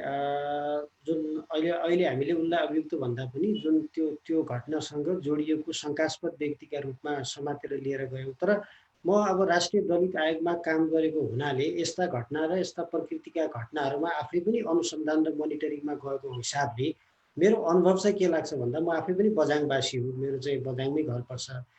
एउटा कुरा के हो भन्दाखेरि चाहिँ जुन अहिले एफआइआर दर्ता हुन्छ अथवा किटानी जाहेरी दर्ता भइसके पछाडि पुलिस प्रशासनले दिनेश दाइले भनेको जस्तै धेरै घटनाहरूमा चाहिँ प्रमाणहरू राम्रोसँग सङ्कलन नगर्ने, प्रमाण र तथ्यहरूलाई चाहिँ सङ्कलन नगरेर मुद्दालाई फितलो बनाउने प्रक्रियाहरू थुप्रै घटनाहरूमा हुन्छ। तर यो घटनामा म सिडिओ साहब यही भएको हुनाले उहाँलाई हार्दिक आग्रह के गर्न चाहन्छु भन्दाखेरि अहिले पनि तपाईँहरूले चाहिँ सरकारी वकिलकोमा पेश गरिसक्नु भएको छैन। त्यसले गर्दाखेरि यो बिचमा त्यो घटनासँग जोडिएका सम्पूर्ण तथ्य र प्रमाणहरूलाई चाहिँ तपाईँहरूले राम्रोसँग सङ्कलन गरेर मुद्दालाई बलियो बनाएर मात्रै सरकारी वकिल कहाँ तपाईँहरूले पेश गर्नुपर्छ, पहिलो आग्रह। दोस्रो कुरा भनेको हामीले यो सम्झना बिकोको घटनालाई लिएर मात्रै बहस गरिरहेका छैनौँ। यस्ता खालका प्रकृति भएका घटनाहरू दिनानुदिन बढिरहेका छन्। जस्तो रुकुम घटना हुँदाखेरि काठमाडौँमा पहिलोचोटि 10 गते घटना घटिसकेपछि 12 गते माइती घरमा आन्दोलनको नेतृत्व गरेर त्यो आन्दोलनलाई चर्काएको थियो। हिजो पनि सम्झनाको केसमा सबभन्दा पहिला काठमाडौँको माइती घरको आन्दोलनको नेतृत्व हामीले गरेर यो मुद्दालाई राष्ट्रियकरण गर्यौँ। त्यसैले बझाङमा पनि हामीले के देख्यौँ भने यो राजेन्द्र बोहराको जुन अपराध गर्ने प्रकृति छ, प्रवृत्ति छ, त्यो प्रवृत्तिलाई हेरेर कुरा गर्ने हो भने यो भन्दा 1 महिना पहिला यही बलात्कारको घटना उहाँले गरिसकेका रहेछ नि त। तर गाउँमा मेलमिलाप गराएर त्यो दोषी र अपराधीलाई चाहिँ त्यही बेलामा उन्मुक्ति दिइयो। म के भन्छु भन्दाखेरि त्यो बेलामा त्यो व्यक्तिमाथि कानुनी प्रक्रिया अगाडि बढाएको भए, कारबाहीको ढङ्गले अगाडि लिएर गएको भए सायद सम्झना बहिनीमाथि यस्तो खालको चाहिँ अपराध हुने थिएन। त्यसैले गर्दा अर्को कुरा के हो भने सरकारले दलितमुखी जति पनि संवैधानिक निकायहरू छन्, जस्तो राष्ट्रिय दलित आयोगको कुरा गर्नुहोस्, आज राष्ट्रिय दलित आयोग गठन भएको भए, त्यो राष्ट्रिय दलित आयोगमा पदाधिकारी भइदिएको भए सरकारको निकायभन्दा पहिला सबभन्दा पहिला त्यो घटना गएर त्यसको मोनिटरिङ गरेर अहिलेसम्म तथ्य र प्रमाणहरू सङ्कलन गरिसक्यो। त्यस्तै गरी रुकुम घटनाको, नवराजको घटनामा हेर्नुहोस्, त्यहाँ पनि राष्ट्रिय दलित आयोगका पदाधिकारीहरू गएर अहिलेसम्म सत्य तथ्य कुराहरू पत्ता लगाएर आउन सक्यो। तर सरकारले सबभन्दा पहिलो कुरा त हामी सरकारलाई आग्रह गर्न चाहन्छौँ, सुदूरपश्चिममै निर्मला हत्याकाण्डमा जोडिएका अपराधीहरूलाई सरकारले समातेर कानुनको कठघरामा ल्याइदिएको भए आज बझाङको सायद यो घटना घट्ने थिएन होला। यहाँ त अपराध गर्ने मान्छेहरूको मनोवृत्ति बढिरहेको छ, घट्नुपर्ने हो नि त। दण्डहीनता जब बढ्दै जान्छ त्यसरी नै तपाईँको यो दिनानुदिन चाहिँ अपराधका घटनाहरू बढ्दै जान्छ। त्यसैले अपराधलाई न्यूनीकरण गर्ने हो भने दण्डहीनतालाई अन्त्य गर्नु पर्यो र यस्ता खालका जघन्य अपराधमा संलग्न व्यक्तिहरूलाई कानुन बमोजिम कडाभन्दा कडा कारबाही चाहिँ अगाडि बढाउनु पर्यो। त्यसैले बझाङको घटनामा जसरी अहिले चाहिँ तत्कालै हामीले अपराधीहरूलाई पत्ता लगायौँ भनेका छौँ, जसरी उमाथि अनुसन्धान भइरहेको छ, हिजो रुकुम घटनामा संलग्न मान्छेहरू जसरी फुत्त बाहिर जेलबाट निस्किने काम भयो नि, जसरी उहाँलाई तपाईँको चाहिँ धरौटीमा छुट्ने काम भयो, त्यसै गरी चाहिँ अहिले पनि प्रमाण दलियो बनाउन सकेनौँ, हामीले चाहिँ घटनामा तथ्य र प्रमाणहरू राम्रोसँग सङ्कलन गर्न सकेनौँ भने फेरि अपराधी छुटेर आउने र फेरि समाजमा गएर अर्को अपराधको घटना घटाउने प्रवृत्तिहरू बढिरहेका छ। त्यसैले पहिलो कुरा सरकारलाई हामी आग्रह गर्न चाहन्छौँ, सरकारलाई के आग्रह गर्न चाहन्छौँ भन्दाखेरि चाहिँ यस्ता घटनाहरू घट्न नदिनका लागि सरकार आफै संवेदनशील हुनु पर्यो, जिम्मेदार हुनु पर्यो। राष्ट्रिय दलित आयोगको गठन गर्नु पर्यो। तत्काल हाम्रो मान्यजी शेरबहादुर कुँवरजी यही हुनुहुन्छ, हाम्रो मान्यजी हुनुहुन्छ, उहाँ त तपाईँको चाहिँ संसदमा हुनुहुन्छ। सरकारलाई तपाईँले प्रधानमन्त्रीज्यू कहाँ, गृहमन्त्रीज्यू कहाँ यो कुराहरू पुर्याउनु पर्यो कि दलितका सरकारवाला जति पनि संस्थाहरू छन्, जति पनि संवैधानिक निकायहरू छन्, त्यो ठाउँमा तत्काल सरकारले नियुक्तिको प्रक्रिया अगाडि बढाउनु पर्यो। उहाँहरूले जवाब दिनु पर्यो नि, दलित आयोग गठन गर्न कसले रोकेको छ? हामीले अहिले सरकार बनेको पनि 2 वर्षभन्दा बढी समय भइसक्यो, अनि त्यो सरकारले दलितका जति पनि सरकार चिजहरू छन् त्यहाँ चाहिँ नगर्ने, अनि अहिले आएर जति पनि जातीय हिंसा, जातीय विभेदका घटनाहरू घटिरहेका छन्, हामीले बोलेर मात्र त भएन नि त। सरकारले सबभन्दा पहिलो कुरा सरकारले तदारुकता देखाएर यस्ता खालका घटनाहरू हुन नदिनका लागि विभिन्न निकायहरूको गठन गर्नु पर्यो। दोस्रो कुरा, घटनामा संलग्नहरूलाई बचाउने प्रवृत्तितिर जाने भए नि, हिजो रुकुमको घटना हेर्ने हो भने रुकुमको घटनाका दोषीहरूलाई सरकार त बचाउनतिर लाग्यो, प्रपञ्च गर्दै हिँड्यो, आफै आएर नदीमा हाम फाल्याउनु भनेन हिजो संसदमा हामीले सुन्यौँ नि। त्यसैले गर्दा यी घटनाहरू, रुकुम प्रवृत्तिको घटना बझाङमा घट्न बाध्य भयो। त्यसैले गर्दाखेरि यो घटनाका दोषीहरूलाई चाहिँ सरकारका अङ्गहरूले निष्पक्ष तरिकाले दोषीहरूलाई चाहिँ कडाभन्दा कडा कानुनी हिसाबले कारवाही गर्नतिर बाटोतिर हामी गयौँ भनेदेखि चाहिँ यी घटनाहरू चाहिँ कम हुँदै जान्छन् र यस्ता खालका अपराध गर्ने मान्छेको मानसिकताको प्रवृत्तिको विकास हुँदैन। पहिलो कुरा त प्रवृत्तिको कुरा हो नि। अहिले समाजमा मान्छेहरूले एउटा 12 वर्षको बालिकामाथि बलात्कारको सोच कसरी विकास भइरहेको छ, हाम्रो समाज कुन दिशातिर गइरहेको छ, हाम्रो सोचाइको लेभल कता गइरहेको छ। बझाङ जस्तो ठाउँमा, म त्यही बझाङमा हुर्केको ठाउँ, त्यही पढेको मान्छे हो, आज बझाङ जस्तो ठाउँमा मेरो आँखाले मेरो कानले पनि सुन्नु परेको थिएन कि अहिलेसम्म त्यहाँ यस्तो खालको जघन्य अपराधको सुरुवात भएको थिएन। आज यो अपराधको सुरुवात किन भयो भन्दा दण्डहीनता बढ्यो।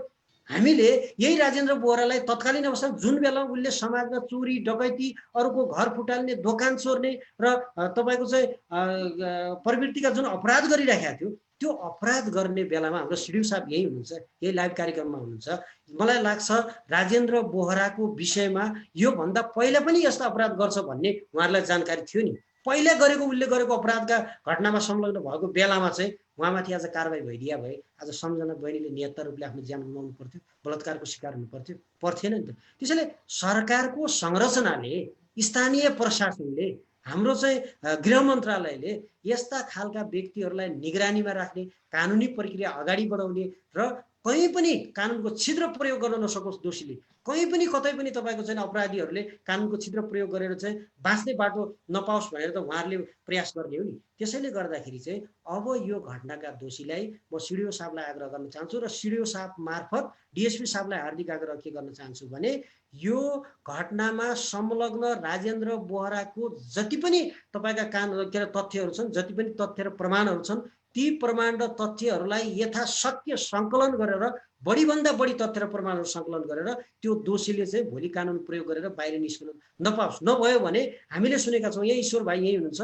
घटना घटेकै राति ईश्वरको बुवासँग मेरो कुरा भएको छ, उहाँ बेङ्गलोरमा हुनुहुन्छ अहिले पनि, विकास कमिटी, उहाँसँग कुरा भयो।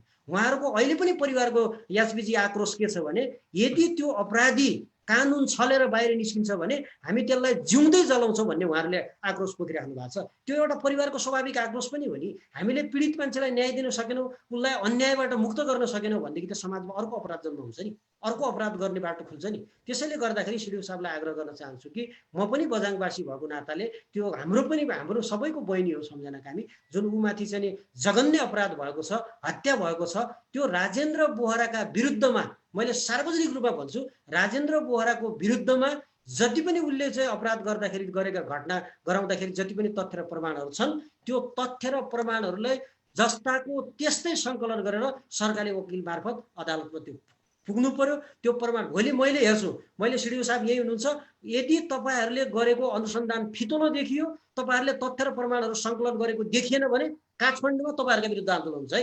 मैले अहिले सार्वजनिक रूपमा तपाईँहरूलाई भनेको छु, सिडिओ साहबलाई मैले साक्षी राखेर भनेको छु कि कहीँ पनि तपाईँहरूले गर्ने तथ्य र प्रमाणहरू सङ्कलन गरेर मुद्दालाई बलियो बनाउने काममा चाहिँ तपाईँहरू चुक्नु हुँदैन।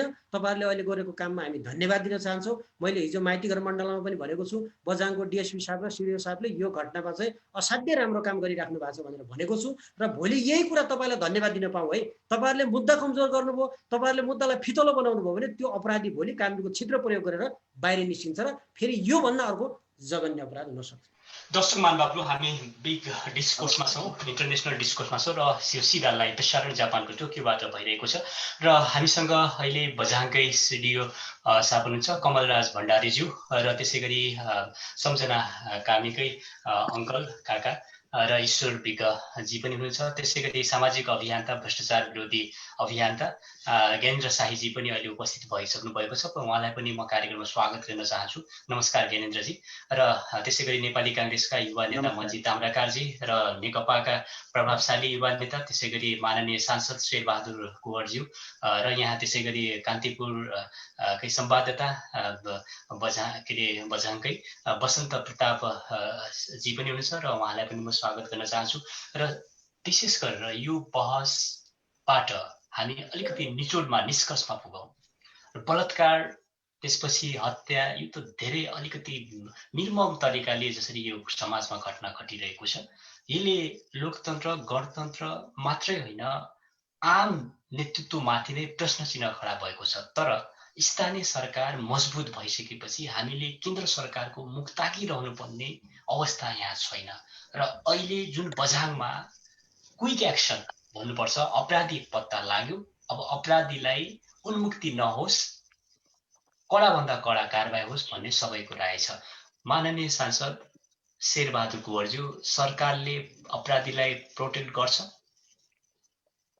सबभन्दा पहिला त अघि नै तपाईँले ताम्राकारजी भन्नुभएको थियो यसलाई राजनीतिकरण गर्नु हुँदैन कुरा गर्नुभएको थियो, म त्यस कुरामा सहमत छु। अपराध अपराध हो, अपराधको पक्षमा कोही पनि हुनु हुँदैन, जो अपराधको पक्षमा हुन्छ ऊ पनि अपराधी हो, म त्यो भन्न चाहन्छु। दोस्रो कुरा के हो भन्दाखेरि अघि प्रमुख जिल्ला अधिकारीजीले भनिसक्नुभयो, समाजमा अपराधी घटनाहरू घटे, त्यो अपराधी घटनाहरू घटिसकेपछि त्यो अपराधी घटना घटाउनेहरू जो त्यसमा संलग्न छन् उनको खोजी हुनु पहिलो काम र बझाङ जिल्लाको प्रशासनले, बझाङ जिल्लाको प्रहरी प्रशासनले, प्रमुख जिल्ला अधिकारी उहाँहरूले त्यो अपराधीहरूलाई पत्ता लगाएका छन्। यो महत्त्वपूर्ण विषय हो। अब हामी सबैको ध्यान कहाँ जानुपर्छ भन्दाखेरि ती अपराधीलाई हदैसम्मको कारबाही कसरी गर्छ, हदैसम्मको कारबाही गर्नु पर्यो उनीहरूलाई। जति हाम्रो कानुनले दिएको छ, हाम्रो संविधानले दिएको छ, ती कानुनहरूको भर मकदुर उपयोग हुनु पर्यो ती अपराधी। किनकि ऊ एउटा नाबालिग, सम्झना बहिनी भने कि नाबालिग, तपाईँ हामी सबैको छोरी हो। अघि हाम्रो दिनेश त्रिपाठीजीले पनि भनिसक्नुभयो। अनि उनको के दोष थियो र? ती नाबालिगहरू के दोष हुन्छ? त्यस्तोलाई अपराध गर्नेहरू ती कुनै मानव होइनन्, ती दानव हुन्। यस्ता दानवहरूलाई जोगाउनुको लागि अपराधीलाई उन्मुक्ति नगरियोस् र कडाभन्दा कडा कारबाही गरियोस्, जसले गर्दा आउने दिनहरूमा यस्ता किसिमका अपराधहरू नबढोस्। यो त क्यान्सर जस्तै फैलिरहेको छ। होइन, यी अपराधीहरूलाई सजाय दिने कुरामा, यस्ता अपराधहरूलाई कानुनी कठघरामा ल्याउने कुराहरूमा, कडाभन्दा कडा सजाय दिने कुराहरूमा हाम्रो समाज विभक्त हुनु हुँदैन। राजनीतिक हामी कार्यकर्ता विभक्त हुनु हुँदैन। के को लागि? यो राजनीतिक लडाइँ हो र? यो त अपराध विरुद्धको लडाइँ। नेकपा सरकारकै बदनाम भएको छ अन्तर्राष्ट्रिय रूपले। दोस्रो घटना निर्मला पन्तको अहिलेसम्म माननीय शेरबहादुरज्यू टुङ्गोमा लाग्न सकेको छैन। अहिलेसम्म हामी कन्क्लुजनमा पुग्न सकेका छैनौँ। अपराधी अहिलेसम्म पत्ता लगाइसकेको छैन। त्यो त तपाईँलाई थाहा छैन। त्यो कुनै पनि हालतमा लाग्नुपर्छ। निर्मला पन्तको कयौं घटनाहरू हेर्नु धेरै लामो समयपछि पनि पत्ता लागेको छ। गेन्द्र साईजी, तपाईहरुको आवाज के हो? ती अपराधीहरूलाई कुनै पनि हालतमा छोड्नु हुँदैन। ती चाहे निर्मला हत्याकाण्डमा छन् या लुकेका छन् या कुनै लुकाइएका छन् या सम्झना बहिनीको बलात्कार पछि हत्याकाण्डमा झुमुथिएका हुन्, हामीले कुनै पनि हालतमा छोड्नु हुँदैन भन्ने मेरो मान्यता छ। निर्मलाहरूको परिवार, सम्झनाहरूको परिवारको आँसु बसन्तजीले भन्दै हुनुहुन्थ्यो, अघि बसन्तजीले बझाङका घटनाक्रमहरूका बारेमा भन्दै हुनुहुन्थ्यो। म पनि त्यही क्षेत्रको, त्यही प्रदेशको सांसद भएको नाताले हरेक जिल्लाहरूको बारेमा डिटेलली थाहा नहोला, तर मोटामोटी थाहा हामीलाई पनि छ। बझाङका कुनै घटनाहरूलाई ढाकछोप गर्दाखेरि न्यायालयका कुनै जिम्मेवार व्यक्तिहरूले ती व्यक्ति उच्च तहमा पुग्न सकेनन्। यसै सरकारले गरेको, त्यो पनि बुझिदिनु। ती व्यक्तिलाई उच्च तहमा पुग्न नदिनुको लागि पब्लिक हेरिङमा, के अरे पार्लियामेन्टको हेरिङमा त्यस्ता व्यक्तिहरूलाई त्यहाँ आउनु पनि दिइएन र ती व्यक्ति त्यो ठाउँमा पुग्नु पनि सकेनन्। सायद घटनाक्रम बसन्तजीले रिभ्यू गर्नुभयो भने, पुनरावलोकन गर्नुभयो भने उहाँलाई थाहा छ ती व्यक्ति बनेका को हुन्, नाम नम्बर्नु भयो। त्यसैले हामी सबै हुनुपर्छ। हामी जो सबै समाज केन्द्र साईजी अपराधीहरूलाई सरकारमा ल्याउने कुरामा, हदैसम्मको कारबाही गर्ने कुरामा हामी सरकारको बेइज्जत भइरहेको छ, चौतर्फी आलोचना छ हैन। स्वाभाविक रूपमा अब समाजमा घटना घटिसकेपछि सरकारसँग जोडिन्छ, सरकारसँग आक्रोश हुन्छ, स्वाभाविक। अहिलेको वर्तमान सरकार जिम्मेवार छ, जिम्मेवार देख्नुहुन्छ कुनै पनि एंगलबाट? केन्द्र साईजी सरकारले अपराध गरेको गर्दा भने मलाई सोध्नु भएको कि ओके, मैले केन्द्र साईजीलाई, माननीयज्यू म तपाईलाई एकछिन रोके। सर्वप्रथम त म अहिले भर्खरै जोडिए, माफ गर्नु होला, मलाई ढिला भयो, म बाहिर थिएँ। हाम्रो माननीय शेरबहादुर कुँवर जिल्लालाई मेरो नमस्कार छ। हाम्रो मन्जित ताम्राकारजी बझाङ जिल्लाको सिडिओ साहब हुनुहुन्छ, त्यससँगै दिनेश त्रिपाठी सर र एचबी ताम्राकार सर लगायत अरू सरहरूलाई मेरो प्रणाम छ, नमस्कार है। अब दुईटा हात जोड्न मिलेन, अलिकति समाइरहेको छु मोबाइल। पहिलो कुरा त अघि माननीय सांसदज्यूले भनेको कुरामा धेरै सत्य कुरा के छ भने यसलाई राजनीतिकरण पहिलो पाटोमा गर्नु हुँदैन। अब स्वयं बझाङ जिल्लाको हाम्रो सिडिओ साहब अथवा प्रमुख जिल्ला अधिकारी भएको हुँदाखेरि उहाँले पनि यो कुरा बुझ्नुहुन्छ। पहिलो पाटो त्यतातिर हामीले राजनीतिकरण गर्ने नै होइन। यसलाई जुन हिसाबमा आवाज उठिराखेको छ त्यो आवाजलाई सबै दलहरूले, चाहे प्रतिपक्ष हुन्, चाहे सरकारमा हुन्, चाहे त्यो अभियन्ता हुन्, हामी सबैको एउटै माग हो कि अपराधी अपराधी हो। अपराधीको न जात हुन्छ, न धर्म हुन्छ, न उसको पार्टी हुन्छ, न कुनै सङ्गठन हुन्छ। यो हिसाबमा जाने हो। तर यो कोट्याइरहँदाखेरि सरकारलाई त बदनाम भइन्छ सुरुमा। यसको मतलब मैले सरकार पुरै, कारण किनभने सरकारलाई अब सरकार भएको बेला घटना घटिसक्छ, अब त्यो घटना घटेपछि सुरुमा ब्लेम त सरकारले नै आउने हो। तर अब चाहिँ सरकारले खेल्ने भूमिका खेल्ने हो। अब अपराधी पत्ता लगाइसक्दाखेरि अपराधीलाई पक्राउ गर्दाखेरि अपराधीलाई कानुनी कटघरामा उभ्याउँदाखेरि खेल्ने भूमिका चाहिँ अब सरकारको। अब सरकार यहाँनिर चाहिँ कमजोरी भूमिकामा निर्वाह गर्यो भने सरकारले संरक्षण गरेको भन्ने देखिन्छ। अब घटना हुँदैमा सरकारलाई नै दोष दिनुपर्छ भन्नेमा चाहिँ म छैन फेरि, कारण किन घटना भइसके पछाडि चाहिँ सरकारले खेल्ने भूमिका चाहिँ अब अहम हुनुपर्छ। अर्को कुरा सरकारले खेल्ने भूमिकालाई प्रपरली केन्द्रबाट वाच गरिराख्नु भएको छ नि केन्द्र साईजी? हामी वाच गरिराखेका छौँ र हिजो आन्दोलन पनि थियो। म बिरामी भएको कारणले गर्दा म चाँडै उठ्नु पर्यो। हाम्रो मन्जितकार सरहरूले, हाम्रो ताम्राकार सरहरूले कन्टिन्यू गर्नुभएको छ। स्वयं अनेरा सोयुका केन्द्रीय संयोजक एन महर पनि त्यसमा उपस्थित हुनुहुन्थ्यो, बझाङ जिल्लाबाटै हुनुहुन्छ उहाँ पनि, र अहिले माननीय सांसदजी पनि हुनुहुन्छ। सबैको आवाज एउटै छ, तर एउटा कुरा के छ भने कानुनलाई अब केही फेरबदल गर्ने कि भन्नेतिर पनि अब जानु पर्ला है। कानुन विज्ञ दिनेश त्रिपाठी सर हुनुहुन्छ, उहाँले पनि बताउनु होला यो कुरामा। कानुनलाई केही परिमार्जन गर्ने कि जस्तो अहिले एसिड एट्याकमा जुन अब परिमार्जनका लागि नयाँ अब एक हिसाबले 6-7 वटा कानुन परिमार्जन गर्न खोज्दैछ सरकारले, यो धेरै सकारात्मक कुरा हो। यस्तै अब बलात्कारका काण्ड बारम्बार किन भइराखेका छन् त? हाम्रो कानुनले कतै केही कमजोरी छ कि कानुनको? अर्थात् हामीले त्यसलाई कानुनी कटघरामा उभ्याउँदाखेरि धेरै अप्ठ्यारो पारेका छौँ कि? अब पूजा बोहराको काण्ड पनि हजुरलाई थाहा छँदैछ। स्वयं अदालतका न्यायाधीशले तपाईँको उन्मुक्ति दिए पछाडि यो ठुलो खैला बैला भएको थियो हो। यस्ता किसिमका भूमिकाले गर्दाखेरि न्यायालयमा प्रभाव छ कि कानुनी रूपमा प्रभाव? ज्ञानेन्द्र साईजी, यस्ता घटना घटिरहँदा विभिन्न ठाउँबाट प्रेसरहरू पनि आउँछ। यहाँ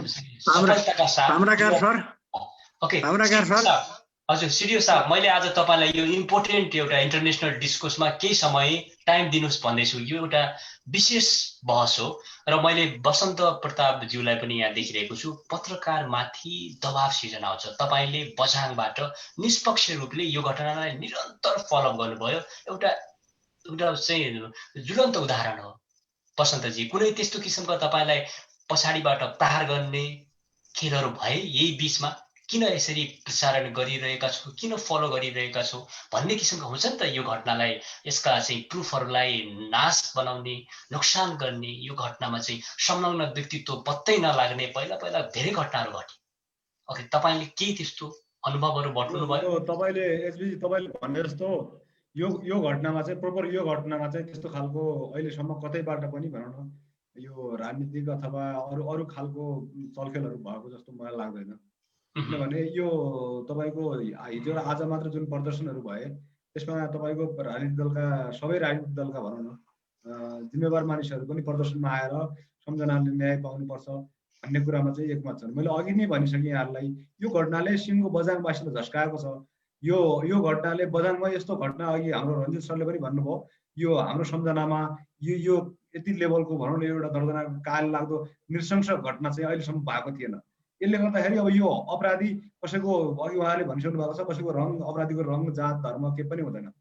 यसले चाहिँ समग्र मान्छेलाई अब हाम्रा छोरीचेलीहरू पनि असुरक्षित है है भनेर स्वतस्फूर्त मान्छेहरू चाहिँ यो घटनामा चाहिँ निष्पक्ष ढङ्गले छानबिन हुनुपर्छ र हत्यारालाई चाहिँ कडाभन्दा कडा कारवाही हुनुपर्छ भनेर चाहिँ सबै क्षेत्रबाट चाहिँ लागिरहेको म व्यक्तिगत रूपमा मेरो बुझाइ अहिलेसम्म त्यो छ होइन। अब व्यक्तिगत रूपमा भन्दाखेरि मलाई त अब कतैबाट दबाब त्यस्तो खालको प्रभाव आएको पनि छैन र म त्यो लामो समय 17 वर्ष भयो बजारमा पत्रकारिता गर्न थालेको, त्यस्ता दबाब र प्रभावबाट म उहिलेदेखि मुक्त छु।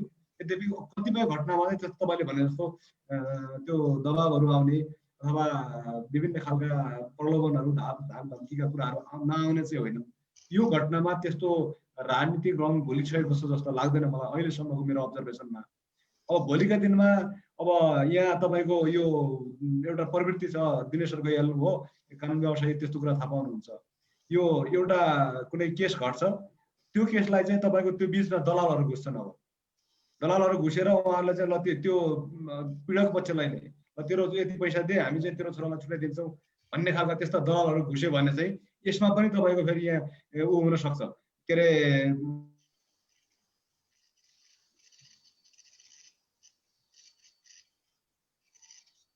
मन्जीजी।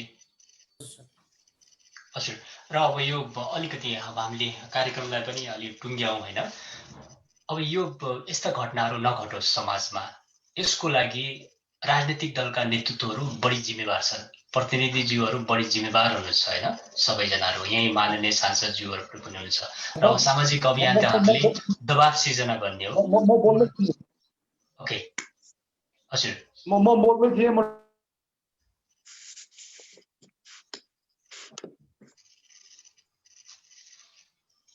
हेलो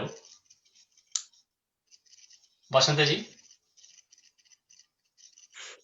सायद बसन्तजीको टेक्निकल समस्या भयो होला। अब एउटा कुरा के छ भने खास गरी नेपालमा यो बडा अचम्मको कुरा के छ भने यहाँ हाम्रो एउटा त्यहाँ साइजी हुनुहुन्छ, उहाँ खास गरी पछिल्लो अवस्थामा चाहिँ सामाजिक रूपमा जुनसुकै विषयलाई पनि जनताका पक्षमा समाजको पक्षमा एउटा राम्रो ढङ्गले मुखरित गरेर उठाएर हिँडिराख्नु भएको छ। हाम्रो यहाँ समस्या के छ भने कुनै एउटा वर्गको समुदायको इस्यु आउँदाखेरि चाहिँ त्यो वर्ग र समुदायले मात्रै त्यो मुद्दालाई बोक्नुपर्ने। एक्जाम्पल, मैले हुकुमको घटना नवराज विकमाथिको भएको घटनाका विषयमा त्यो बेलामा हामीले ज्ञानेन्द्र साईजीलाई पनि माइती घर मण्डलमा बोलाएका थियौँ। उहाँहरू आउनु पनि भयो। एक दिन उहाँहरूले छुट्टै आफ्नो अभियान मार्फत पनि त्यो घटना नवराजका विषयमा उहाँहरूले माइती घर मण्डलमा प्रदर्शन पनि गर्नुभयो, बोल्नु पनि भयो। तर समस्या के छ भने यस विषय यो नेपालको हत्या, हिंसा, बलात्कार, जातीय विभेदलाई अन्त्य गर्ने हो भने सबभन्दा पहिला यो मुद्दा सामूहिक बन्नु पर्यो। पहिलो कुरा त के समस्या भने यस्ता मुद्दाहरूमा हामीले जातीय रङ दिने अथवा पार्टीगत रङ दिने काम बन्द गर्नुपर्छ। म पनि त्यो पक्षमा छैन। किन भन्दा अपराधीहरू अपराधको आँखाले मात्रै हामीले हेर्ने हो, या कुनै दलित समुदायको होस् या गैर दलित समुदाय होस्, या कुनै पूर्वको होस् या पश्चिमको होस्। हामीले भूगोलको दृष्टिकोणले पनि हेर्दैनौँ, जातीय दृष्टिकोणले पनि हेर्दैनौँ र पार्टीगत दृष्टिकोणले पनि हेर्दैनौँ। तर यहाँ समस्या के छ, जति पनि दलित समुदायका लागि बनेका ऐन कानुनहरू छन्, पहिलो कुरा त गभर्मेन्टले त्यसलाई कार्यान्वयन गर्नु पर्यो। हामीले ७२ सालको संविधान हेर्ने, संविधानभित्र 5वटा उपदफामा दलितको अधिकारको व्यवस्था गर्यो, सम्मानपूर्वक बाँच्न पाउने कुरा गर्यो, मौलिक अधिकारभित्र दलितको हकको व्यवस्था गर्यो। तर त्यही संविधानमा तपाईको लिपिबद्ध छ कि संविधान जारी भएको 2 वर्षभित्र ऐनहरू बनाएर लागू गर्नुपर्ने कुरा छ। ज्ञानेन्द्र साईजीलाई त्यो कुरा जानकारी छ हैन? तर त्यो संविधानमा लेखिएको कुरालाई पनि सरकारले उल्लङ्घन गर्यो। अहिलेसम्म एउटा मात्रै दलितका लागि हक बनाइएको छ, त्यो भनेको भने भूमि सम्बन्धी अधिकारको लागि एउटा ऐन ड्राफ्ट भएर संसदमा पारित भयो। अब तपाईलाई मैले त्यसको बारेमा भन्ने हो भने बडा विडम्बनापूर्ण छ। तराईमा जम्मा 5 धुर जग्गा दिने भने ए बाबा, दलित किसान जो अहिले पनि खेतीपातीमा निर्भर भएर बसेको छ त्यसका लागि ऐन बन्छ, 5 धुर जग्गा दिने भन्छ। अब कहाँनिर घर बनाउने, कहाँनिर तरकारी खेती गर्ने, कहाँनिर उसले आफ्नो परिवारलाई जीविका आर्जन गर्ने किसिम जाने। त्यसैले यो ऐन बनाउने भनेको झारो टार्ने काम भन्छ नि, झारा टार्ने काम मात्रै बनिरहेको छ। पहिलो कुरा, सबभन्दा पहिलो कुरा त समाजबाट हुने यस्ता चिजहरूको अन्त्य गर्ने हो भने संविधानमा लिपिबद्ध गरिएका कुराहरूलाई तत्काल कार्यान्वयन गर्नु पर्यो नि। पहिलो कुरा यहाँ सरकार चुक्यो। दोस्रो कुरा म भन्दैछु, राष्ट्रिय दलित आयोगमा मेरो कार्यकाल सकिएको 4 वर्ष भयो। 4 वर्षदेखि राष्ट्रिय दलित आयोग पदाधिकारी विहीन छ। हेर्नुहोस् है, म तपाईँलाई सम्झाउँदैछु। राष्ट्रिय दलित आयोग गठन गर्ने काम संवैधानिक परिषदले हो। त्यो संवैधानिक परिषदमा 1 जना मात्रै प्रतिपक्षी दलको नेता हुन्छ, अरू सबै त्यसमा तपाईँको चाहिँ सरकारले गर्न सक्ने, प्रधानमन्त्रीले गर्न सक्ने त्यहाँ ठाउँ छ।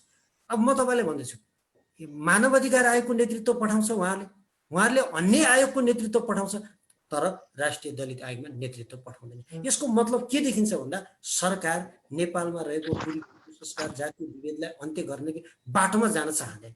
मैले किन दलित आयोगलाई जोड्दैछु भने जसरी रुकुममा घटना घट्यो, बझाङमा घटना घट्यो, तपाईँको कपिल वस्तुमा अङ्गिरा पासी हत्या भयो, शम्भु सदाको जेलभित्र हत्या भयो, यो श्रृङ्खलाबद्ध घटनाहरूमा सबभन्दा बढी दलितहरूमाथि आक्रमण भएको छ। हामीले यो कुरालाई त बिर्सिनु भएन नि त। जति पनि हत्या, हिंसा र बलात्कार भएको छ अन्य समुदायका बालबालिकामाथि पनि भएको छ, अन्य समुदायलाई पनि भएको छ। तर मैले दलितलाई मात्र भएको, तर 90% भन्दा बढी हत्या, हिंसा, बलात्कार चाहिँ दलित समुदायमाथि भएको छ। त्यसैले सरकारले पहिलो कुरा बनेका कानुनलाई चाहिँ नि यथाशक्य कार्यान्वयनमा लिएर जानु पर्यो। दोस्रो कुरा भनेको अहिले यदि कानुनले रोकेको छ भने यो सरकार 2/3 सहुलियतपूर्ण बहुमतमा छ। उहाँहरूले संविधान पनि संशोधन गर्न सक्नुहुन्छ।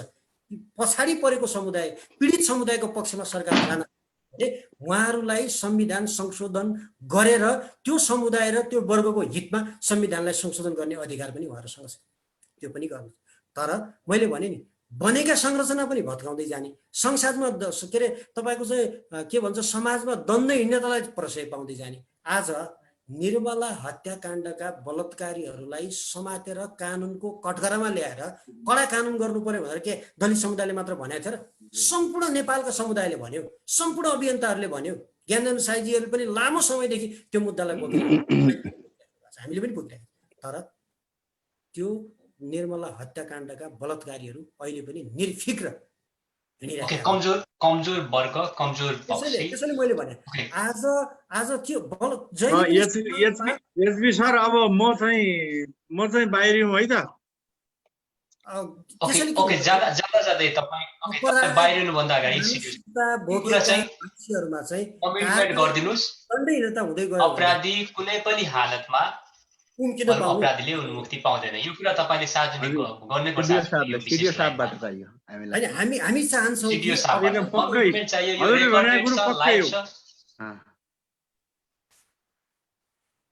होइन, अब अपराधीलाई कानुनी कठघरामा ल्याएर कारबाही गर्न त सरकार प्रतिबद्ध छ। त्यो काम प्रहरी प्रशासनबाट हुन्छ नै।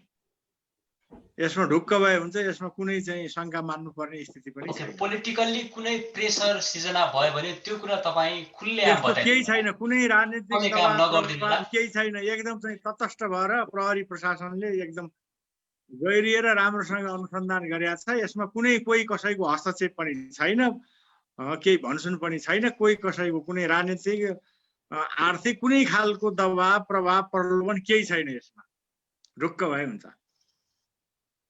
ओके, र सिडिओ साहब आफ्नो महत्त्वपूर्ण समय दिनुभयो, तपाईँलाई धेरै धेरै धन्यवाद। र यो घटनामा अब एउटा सुरुवात भएको छ। नमस्कार है त, म बाहिर हिँड्छु। Okay, thank you. र माननीयज्यू शेरबहादुरज्यू,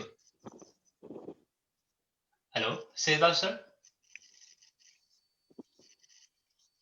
ओके प्लिज, म ज्ञानेन्द्रजी, जसरी कमजोर वर्गमाथि, कमजोर दलितमाथि, जनजातिमाथि, होइन, हरेक जति पनि कमजोर सोसाइटी छ त्यो माथि बढी प्रहार भयो, यस्ता घटनाहरू बढी दोहोरिए। मन्जीजीले त्यही कुरा अँगाल्नु भयो। हजुर, उहाँले भनेको, मन्जीजीले भनेको कुरा धेरै सत्य छ। ओके, म पहिला मन्जीजीलाई अस्तिको मेरो त्यो घटनाको विवरण हजुरलाई बुझाउँछु। हजुरहरूले माइतीघरमा बोलाइसके पछाडि म यहाँबाट निक्लेको पनि थिएँ। ललितपुर प्रहरीले मलाई पुरा घेराबन्दी गरेर ओखाड भन्ने ठाउँबाट मलाई जान नै दिएन। त्यो कुरा मैले पछि लाइभमा पनि भनेको थिएँ। लगतै साथीहरूलाई आक्रमण भयो। त्यस पछाडि म वीर सर्भिसको ट्रामा सेन्टरमा गएँ। त्यहाँ व्यापक राजनीतिकरण देखेँ। सबै आन्दोलनका घाइते साथीहरू मसँग कुरा राखिरहेका थिए। तर केही माओवादीका नेताहरू, उनीहरू चाहिँ म माथि फेरि आक्रमण गरौँला जसरी उनीहरू एउटा राजनीतिक प्रतिशोध साटिरहेको त्यहाँ मैले देखेँ। त्यसबाट चाहिँ मेरो मन साह्रै खटक्कै भयो क्या। एक हिसाबले हुन्छ नि, हामी पार्टी आफ्नो ठाउँमा छ, क्षेत्र आफ्नो ठाउँमा छ, हामीले त मेन भनेको त समाजमा भएको विकृतिको त हामी सबैसँगै भएर लड्ने हो नि त। र म त एउटा कुरो के भन्छ, यही जात जातिका लागि भनेर नेपालमा ठुला ठुला क्रान्ति भए। त्यही रुकुम हो जहाँ माओवादी जनयुद्धको उद्गम स्थल हो। यही जातीय हिंसाका विरुद्धमा अथवा जातीयताका विरुद्धमा सबभन्दा पहिलो मुद्दा बनाएरै जनयुद्ध लडेको थियो। र उसैको नेतृत्व गरिरहेका जनार्दन शर्मा, जसले जनयुद्धको लामो सेनाको नेतृत्व गर्नुभयो, उहाँकै निर्वाचन क्षेत्रमा उहाँकै नातेदार, फेरि उहाँको नातेदार पनि पर्नुहुन्छ, त्यो जो रुकुम काण्डका उहाँहरू भनेको जनार्दन शर्माजीको भाइको, उहाँहरू अनिल शर्माजी हुनुहुन्छ, उहाँहरूको भाइको मतलब उहाँको ससुराली खलको मल्ल खलक भने। अब त्यहाँ त्यो किसिमको घटना जन्मदाखेरि अब हामीले एउटा कुरो के बुझ्न जरुरी देखियो यो घटनाको पछाडिबाट भने, बल जबस्ती र जबरजस्ती चाहिँ तपाईँको कुनै पनि समाज रूपान्तरण गर्न सकिँदैन रहेछ है। कुनै पनि समाज रूपान्तरण गर्नलाई पहिला व्यवहारमा परिवर्तन गर्नु पर्दो रहेछ, आफैबाट सुरुवात गर्नु पर्दो रहेछ है भन्ने कुरा चाहिँ त्यहाँबाट देखियो। र अनि अर्को कुरो चाहिँ यो जो जातीय विभेद र अलिकति कमजोरलाई हान्ने कुरा त नेपालमा यो प्रचलन जस्तो भएको छ। अघि मन्जीजीले एउटा कुरा उठाउनु भयो, आजसम्म दलित आयोगमा प्रमुख किन तोकिएन त? जो तपाईँको अब हजुर दुःख नमान्नु होला, कसै कोही पार्टीबाट सर्नुहोस्, माननीयजीहरू हुनुहुन्छ, जुन पार्टी जनताको जनवर्गीय सङ्गठनबाट आएको हो, जुन पार्टीले तपाईँको आएर म कम्युनिस्ट हौँ यानि कि सर्वहारा वर्ग हौँ, सर्वहारा वर्ग भनेको तल्लो स्तरकै मान्छेहरू हुने हो यो हाम्रो बुझाइमा। त्यही अलिकति आर्थिक हैसियत कम भएका, जातीय हिसाबमा पीडित भएका मान्छेहरूको। अब कङ्ग्रेसको सरकार हुँदाखेरि अब ऊ जो सामन्तवादको पार्टी भन्ने चलन छ नेपालमा, अब एक पक्षले भन्छन्, अब उसको पार्टी हुँदाखेरि अर्थात् त्यतिखेर दलित आयोगको अध्यक्ष पनि तोक्नु पर्ने, त्यतिखेर दलितको गर्नुपर्ने। तर अहिले सर्वहारा वर्गको पार्टी भइरहँदाखेरि र नेपालका कम्युनिस्ट आन्दोलनमा र नेपालको कम्युनिस्टलाई भोट दिने यदि कुरा गर्नुहुन्छ भने अरू दलको तुलनामा कम्युनिस्टलाई दलितहरूले भोट दिने भनेको करिब करिब 70 र तपाईँको 30 को हाराहारीमा होला।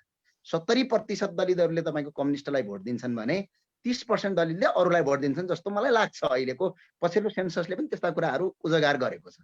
तर त्यही दलित र सर्वहारा वर्गको हितको लागि आएको पार्टीले आज दलित आयोगमा पदाधिकारी खाली गर्नु, दलित आयोगका मुद्दा संसदमा एकजना सांसदले अर्थात् एकजना मन्त्रीले त बोल्दा हुन्थ्यो नि त आज यस्तो कुरा, यो कुरा पनि नबोल्नु। रुकुम काण्डमा स्वयं जनार्दन शर्माले ती रुकुमका अपराधीहरूलाई बचाउन खोज्नका लागि संसदमा डिबेट गरेको त हामीले सबै नेपालीले देख्यौँ। त्यहाँ काङ्ग्रेसबाटै प्रतिनिधित्व गर्ने मेरा आदरणीय मित्र पनि हुनुहुन्छ, उहाँ माननीय सांसद पनि हुनुहुन्छ प्रकाश रसाइलले त्यसको जवाब दरोका साथ प्रस्तुत गर्नुभयो, जुन नेपाली समाजको एउटा सबैभन्दा राम्रो कुरा थियो। हामी जनताले भने पछाडि यो नामका लागिको अबको राजनीतिक सिर्फ अब एउटा कुरो मुद्दाका लागिको राजनीतिक भन्दा अब व्यवहारका लागि राजनीति गर्दा एउटा उत्तम हुन्छ। यो जो हाम्रो यो पिछडिएको जात र पिछडिएको वर्ग, म त जात मात्र भन्दिनँ, हेर्नुहोस् तपाईँहरूलाई दुःख नमान्नु होला, वर्ग पनि पिछडिएको छ यहाँ। किनभने आज वर्गीय क्रान्ति हुनुपर्छ भन्नेमा म मान्यता राख्दछु जातीय क्रान्ति भन्दा। किनभने हरेक वर्गमा यो कुरा आज उठाउनुपर्छ, वर्गीय रूपमा अगाडि बढाउनुपर्छ। संविधानले 2072 सालको संविधानले जुन राम्रो कुरा गर्यो, केही कुरा नराम्रा होलान्, त्यो कुरा पनि लागू गर्न नसक्नु सरकारको कमजोरी फर्स्ट कुरो। दोस्रो कुरो, यो रेप त किन फस्टाइरहेछ भने पछाडि यो चाहिँ सबैभन्दा ठुलो चाहिँ अहिले सरकारको दोष छ। अघि मैले भने रेप हुने बित्तिकै सरकारको दोष भनेर भन्नुको पछाडि हुनु हुँदैन, भइसकेपछिको कार्यान्वयन सरकारले गर्ने हो। तर पुराना घटनाले गर्दाखेरि सरकारको दोष हुन्छ। जस्तै निर्मला हत्याकाण्डको आजकल को हो त? नेपाल प्रहरी यति इन्टेलिजेन्स हो जहाँ तपाईँको अमेरिकामा छुपेका मान्छे र दुबई खाडी कहाँ एउटा भारतको त्यत्रो जनसङ्ख्यामा सियो बराबर खोजेका मान्छेलाई पत्ता लगाएर नेपाल प्रहरीले पक्रेको इतिहास छ। एसियाकै दोस्रो नम्बरमा नेपाल प्रहरीले बारम्बार तकमा लिँदै आएको अवस्थामा यो निर्मला हत्याकाण्डमा चाहिँ तपाईँको जब सीसीटीभी फुटेज पनि डिलिट गरिएको छ होटल ओपेराको, जब निर्मला काण्डमा विभिन्न किसिमका इभिडेन्सहरू पखाल्ने काम भएका छन्, त यसमा को छ त? मलाई त आइजिपीको छोरो पनि जस्तो लाग्दैन, एउटा एसपीको छोरो पनि लाग्दैन। सबैको डिएनए टेस्ट हुने, गृहमन्त्री रामबहादुर थापा बादलको छोराको डिएनए टेस्ट किन नहुने? यो कुरा पनि यहाँ उठाउन जरुरी देखिन्छ। कारण किनभने रामबहादुर थापा बादलका छोराले यदि म कञ्चनपुर गएको थिइनँ भनेर यदि उहाँले प्रमाण दिनुहुन्छ भने म प्रमाण दिन तयार छु उनी कञ्चनपुर थिएकै थिएनन् भनेर।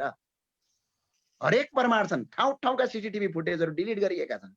धनगढी एयरपोर्टको सीसीटीभी फुटेजसम्म डिलिट गरिएको छ, होटल ओपेराको सीसीटीभीसम्म डिलिट गरिएको छ भने एउटा राजनीतिक रूपमा तपाईँको अब हामीले ब्लेम चाहिँ गर्न मिल्दैन। फेरि अब रामबहादुर थापा बादलकै छोरा हुन् भनेर ब्लेम गर्न मिलेन, आशंका त गर्न पाइयो नि। भने एसपीको छोराको डिएनए टेस्ट हुने भने रामबहादुर थापा बादलको छोराको डिएनए टेस्ट किन नहुने? होटल ओपेराका सीसीटीभी फुटेज डिलिट गरेपछि होटल ओपेराको निर्देशकलाई ल्याएर कानुनी कठघरामा किन नउभ्याउने? यसरी सरकारले संरक्षण गर्दै गयो भने उभ्याउनु भएन शेरबहादुर कुँवरज्यू, किन उभ्याउनु? ठ्याक्कै जवाफ दिदिनु न ठ्याक्कै त्यसको, अनि त्यसपछि कन्टिन्यू गर्नु। यसरी उभ्याउने र कारबाही नगरेपछि अपराधीको मनोबल बढेर फेरि अपराध गर्छ क्या। यो चाहिँ सरकारको दोष।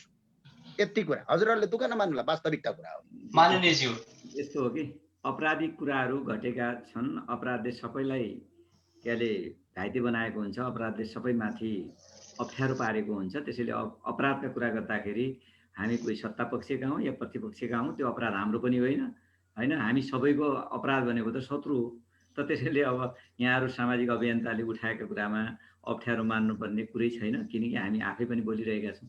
यहाँहरूले पनि हाम्रा रेकर्डहरू हेर्दा हुन्छ होइन, कयौँ घटनाहरू है, चाहे ती कोभिड-19 का कुरा हुन्, चाहे भ्रष्टाचारका कुरा हुन्, चाहे अन्य कुरा हुन्, सामाजिक के अरे रूपान्तरणका कुरा हुन्, ती कुराहरूमा हामीले पनि अब ऐन मौकामा हामीले पनि बोलेका छौँ होइन। सत्ता पक्ष भनेर हामी पनि चुप लागेका छैनौँ। जहाँसम्म निर्मला काण्डको कुरा, यो अति के अरे प्रचारित भइसक्यो होइन, देश दुनियाँ देश विदेशमा पनि प्रचारित भइसक्यो र सरकारले पनि पटक पटक प्रयास नगरेको होइन होइन। पटक पटक प्रहरीका प्रमुखहरू फेरि पटक पटक है सुरुवाती चरणमा के भयो भन्दाखेरि के भयो भन्ने कुरामा पनि हामी जानुपर्छ। यो सुरुवाती चरणमा जो अनुसन्धान हुँदै थियो, अनुसन्धान गर्ने क्रममा अलिकता सिरियस भइदिएको भए यति ढङ्गले आउँदैन थियो कि भन्ने मेरो शङ्का है। एउटा स्वतन्त्र व्यक्ति भनौँ अहिले एज ए सांसद बिर्सौँ हामी होइन, हैसियतले पनि बिर्सौँ।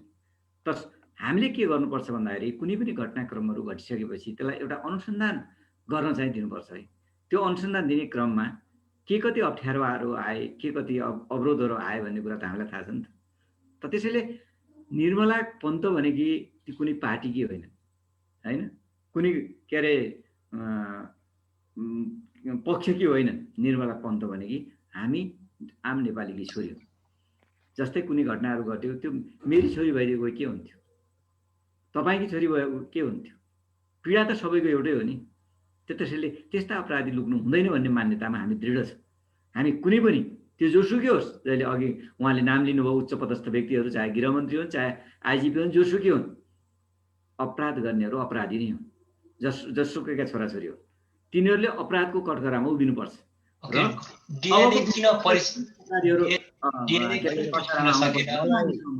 मन्त्रीकै छोराकै डिएनए किन टेस्ट गर्न सकेन भन्ने प्रश्न आयो। 1 मिनेट बोल्न दिनु होला है। म माननीयज्यूलाई पनि एउटा क्वेसन राख्न चाहन्छु। हजुर, अब यो त हामीले मुखले बोलिरहने भयो माननीयज्यू, मेरो आग्रह छ, किनभने निर्मला काण्डबाट म अत्याधिक झस्किएको छु। म मात्र होइन, सिङ्गो नेपाल झस्कियो। यस्तो गरी सरकारले त्यो काण्डलाई लुकीछिपी गर्यो कि चाह्यो भने सरकारले अहिले 15 दिनभित्र नयाँ मान्छे ल्याउन सक्छ। त्यो क्यापासिटी छ सरकारसँग। सबैको डिएनए टेस्ट हुँदाखेरि रामबहादुर थापा बादलका छोराको डिएनए टेस्ट किन गरेन सरकार? First priority. सेकेन्ड प्रायोरिटी, त्यहाँ भएका सीसीटीभी फुटेज किन डिलिट गरेन? मैले विथआउट एभिडेन्स बोलेको छैन है, किनभने होटल एपराका एभिडेन्स सीसीटीभी फुटेज डिलिट गर्नुपर्ने, धनगढी एयरपोर्टको सीसीटीभी फुटेज डिलिट गर्नुपर्ने, अहिले पनि तपाईँको उहाँले बोकेको मोबाइललाई ट्राभल अथवा ट्रेसिङमा हान्ने हो भने, जुन लोकेसन ट्रेसिङ भन्छ के अरे, उहाँ त्यो निर्मला हत्याकाण्ड हुँदाखेरि र निर्मलाको बलात्कार हुँदाखेरि सम्माननीय गृहमन्त्री बादल, रामबहादुर थापा बादलका सुपुत्र कहाँ हुनुहुन्थ्यो? प्रष्टै देखिन्छ। अहिले खुला चुनौतीका साथ नेपालका सबै पत्रकार, सबै मिडियाका अगाडि उहाँको त्यो दिनको तपाईँको मोबाइल ट्रेसिङ त अरू सबै गरे पनि त मोबाइल ट्रेसिङलाई त डिलिट गर्न मिल्दैन। नेपालमा नभए पनि नेपालका जति पनि तपाईँको डाटा सेन्टरको कार्यालय चाइनाको हुवाईमा छ, चाइनाको हुवाई भन्ने प्रान्तमा छन्, नेपालको डाटा सेन्टर त्यहाँ हो। अहिले पनि त्यहाँ गएर पनि त्यो डाटा सेन्टर ल्याउन सकिन्छ भने सरकारले यसरी आफ्ना मान्छे संरक्षण गर्दै गयो। मैले आरोप लगाएको होइन, मेरो आशंका, म पनि एउटा सामान्य नागरिकका हिसाबले अघि जसरी माननीयज्यूले भने हामी मुखले त बोल्ने भयौँ, माननीयज्यूहरूको अब आग्रह मेरो के छ भने निर्मला काण्डलाई बचाउँदाखेरि तमाम अरू चेलीहरू बलात्कारित हुन्छन्। कारण किनभने ओए निर्मलालाई त त्यत्रो बलात्कार गर्यो, हजारौं मान्छे कराए, सामाजिक अभियन्ता कराए, पत्रकार कराए, नेता कराए, प्रतिपक्ष दल आयो, सबै आयो, केही लागेन भने मैले बलात्कार गर्दाखेरि के जान्छ भन्ने एउटा मनोबल बढ्यो। यो मनोबलका विरुद्धमा अब माननीयज्यूहरूले नेपालमा जे पनि हुन्छ, संसदमा यो कुरा संसदमा यो कुरा जोडतडका साथ उठाउनु र कारबाही गरेर देखाउँ। तपाईँको एउटा अपराधले हजार अपराधहरू निम्त्याउँछ। एउटा अपराध हामीले लुकायौँ भने हजार अपराधहरू फेरि सिर्जना हुन्छन् भन्ने कुरा हामीले जो कहिले थाहा पाएका छौँ होइन। त्यसैले अब त्यो त्यहाँ फुटेजहरू किन गर्यो, कसो गर्यो भन्ने कुरा अब त्यहाँ धेरै कुराहरू उठ्यो होइन, धेरै कुराहरू उठ्यो नि त। यो 3 वर्ष भइसक्यो अब त झन् त्यो घटना घटेको पनि धेरै कुराहरू उठ्यो र सरकारलाई दबाब पनि गयो र अपराधीहरू पत्ता लागे भन्ने कुराहरू पनि आयो, नजिक जाँदैछ भन्ने कुराहरू पनि आयो होइन।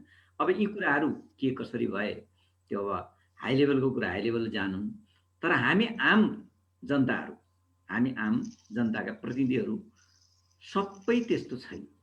सबैले यी कुराहरूमा अब लुकाउनु पर्छ हामी भन्दैन। एकैछिन माननीयज्यू, एकैछिन, अब हामी महिला, मेरो भाइ होस् मेरो दाइ होस्, यदि अपराधमा कोही पनि अपराधी कसैलाई पनि संरक्षण गर्नु हुँदैन। मेरो ताम्राकारजी मेरो व्यक्तिगतै कुरा गर्नुहुन्छ भने म अछाम जिल्लामा लामो समयसम्म पार्टीको नेतृत्व गरेर आएको हुँ, नेकपा एमालेको। तपाईँहरूले त्यहाँको रेकर्डमा हेर्नु होला, मेरो पार्टीको कार्यकर्ताले जाँड खाएको छ भने म उम्काउनु गएको छैन। अछाम जिल्ला भनेको ड्राई एरिया थियो होइन, भर्खरै अस्ति 70मा खुलेको। मेरो रेकर्डमा जिल्ला प्रहरी प्रशासन कार्यालयमा जानुहोस्, म 2047 साल वैशाख 17 गतेदेखि अछाममा छु। द्वन्द्वकालमा पनि म बाहिर भागेन होइन। त त्यो अवधिमा मेरो कुनै पनि कार्यकर्तालाई मैले रक्सी खाएको कार्यकर्तालाई छुटाएको छ भने रेकर्ड लिनु होला। मिडियापन्थी भएन होला, त्यो बेग्लै कुरा हो क्या। मान्छेहरू छन् के आफ्नो ठाउँमा अनेस्टली काम गर्ने मान्छेहरू पनि छन्। ओके, सरिन तामाङज्यू, हेलो।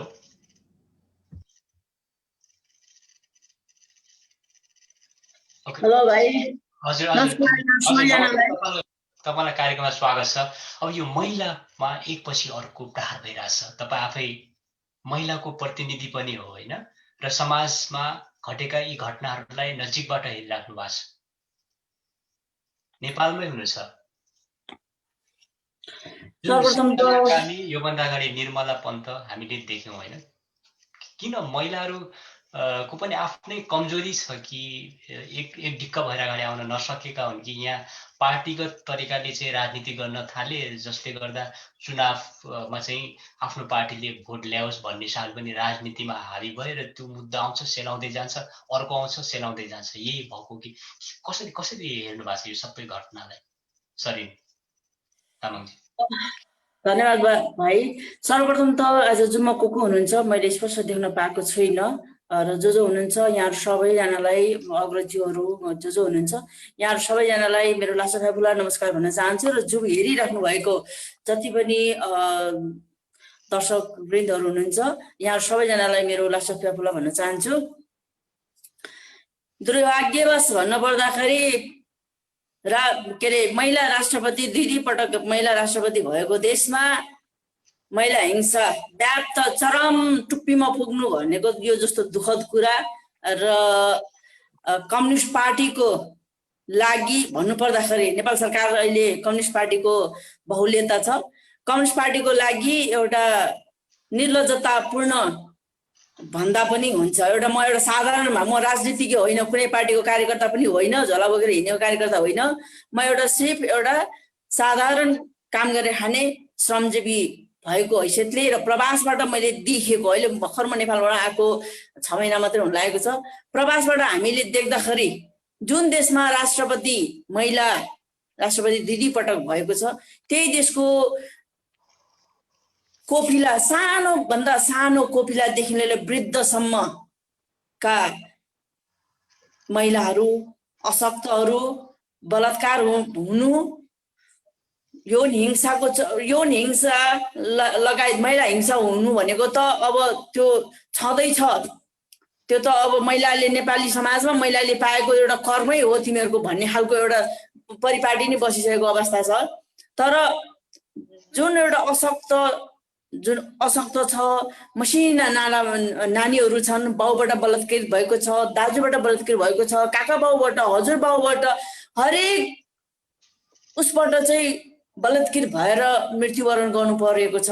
त्यो जस्तो दुःखद कुरा अरू केही पनि होइन हाम्रो लागि। महिला अहिले पनि असुरक्षित छन् भन्ने यो पछिल्लो जो घटनाहरू छन् यसले देखाएको छ। तपाईँहरू अहिले पनि नेपालमा असुरक्षित फिल गरिराख्नु भएको छ हैन? हजुर, एकदमै असुरक्षित छ। यहाँनिर यस्तो अहिलेको उसमा यस्तो माहौल क्रिएट भएको छ कि अब तपाईँको आफ्नै घरभित्र पनि म असुरक्षित छु भन्ने महसुस वातावरण क्रिएट भइसकेको छ अहिलेको उसमा चाहिँ, परिवेशमा। जताततै महिला हिंसा, जताततै यौन को प्रताडित, जताततै बलात्कार भएको घटना नसुनेको त सायद कमै हुन्छ होला। दिनमा 2-3 बलात्कारको घटनाहरू अझ ठुलो व्यापक जहाँ मिडिया पुगेको छ त्यो सार्वजनिक अझ ठुलो भएको सार्वजनिक सामाजिक सञ्जालमा आएको हुन्छ।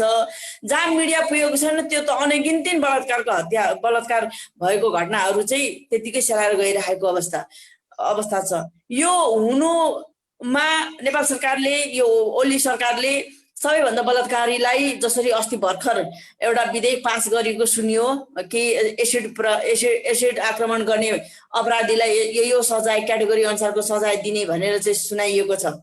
त्यसै गरेर हाम्रो माग बारम्बार यही रहन्छ कि बलात्कारीलाई फाँसी दिन सक्दैन भने त्यसको यौनाङ्ग काटियोस्, काटेर त्यसलाई जेलमा सरकारी भत्ता खुवाएर, सरकारी चामल खुवाएर राख्नुभन्दा त्यसको यौनाङ्ग काटेर थैली भिराइदिएर त्यसलाई बजारमा छोडिदियो। कमसेकम त्यसले जिन्दगीभर त्यसलाई सजाय हुन्छ। किनभने नेपालमा त फाँसीको सजाय दिँदैन, अरब कन्ट्री जस्तो त होइन। इन्डियामा त त्यही पनि इन्डियामा त सामूहिक बलात्कारदेखिको अपराधीहरूले के अरे फाँसीको सजाय दिन्छ। नेपालमा भारतको राजनीतिको हुबहु कपी छ, तर कानुन कपी छैन। कानुन पनि कपी गरेको भए नि आज सायद अपराधीहरू यति साह्रो बढ्ने थिएन होला भन्छु। 2-4 जनालाई ड्याङ सुट गरिदिएपछि कसैको बाबुको हिम्मत हुँदैन थियो होला। तर यहाँनिर कानुन फितलो छ। किन भन्दाखेरि भनिहाले नि, आफ्ना नेताहरूले आफ्नो लागि मात्र, आफ्नो स्वभाव, आफ्नो वरपरको लागि मात्रै त्यो कानुनले चाहिँ फितलो होस्, फितलो गर्नको लागि चाहिँ कानुन बनाइएको छ। तर अपराधीहरूको लागि चाहिँ कानुनै छैन भन्दा पनि हुन्छ। यहाँ श्रीमती डङ्की अचानकमा काटेर त सर्वोच्चले दिइराखेको छ भनेपछि त यस्ता यो बलात्कारको घटनाहरू बढ्नुमा फाँसीको सजाय अथवा ती बलात्कारीहरूको मूल नसा नकाटिएको कारणले गर्दाखेरि यो साह्रै धेरै बलात्कारको घटनाहरू बढेको। मेरो माग त त्यही हो। म त भन्छु कि मलाई काट्न दियोस्, म अचानक राखेर काटिदिन्छु। ओके, मन्जित ताम्राकारज्यू, र नेपाली काङ्ग्रेस प्रतिपक्षमा रहेको सबैभन्दा ठुलो दल हो होइन? अहिले तपाईँहरू नेपाल सरकारको कामप्रति सन्तुष्ट हुनुहुन्छ? जो पछिल्लो समयमा हत्या, हिंसा, बलात्कार बढिरहेका छन्, यसमा तपाईँको नेतृत्व पनि त विगतदेखि नै त्यो जुन तरिकाले असफल नेतृत्व तपाईँले प्राप्त गर्नुभयो, त्यसले गर्दा पनि नेपाली काङ्ग्रेस चुक्यो भन्ने पनि छ नि त। अहिले अझ रिपिट होला आउने महाधिवेशनमा, र जसले गर्दाखेरि काङ्ग्रेसलाई पनि रोज्न नसकिने, नेकपालाई पनि रोज्न नसकिने, या अर्को वैकल्पिक शक्ति आउँछ। यहाँ अलिकति ठुलो बहस बनिसक्यो।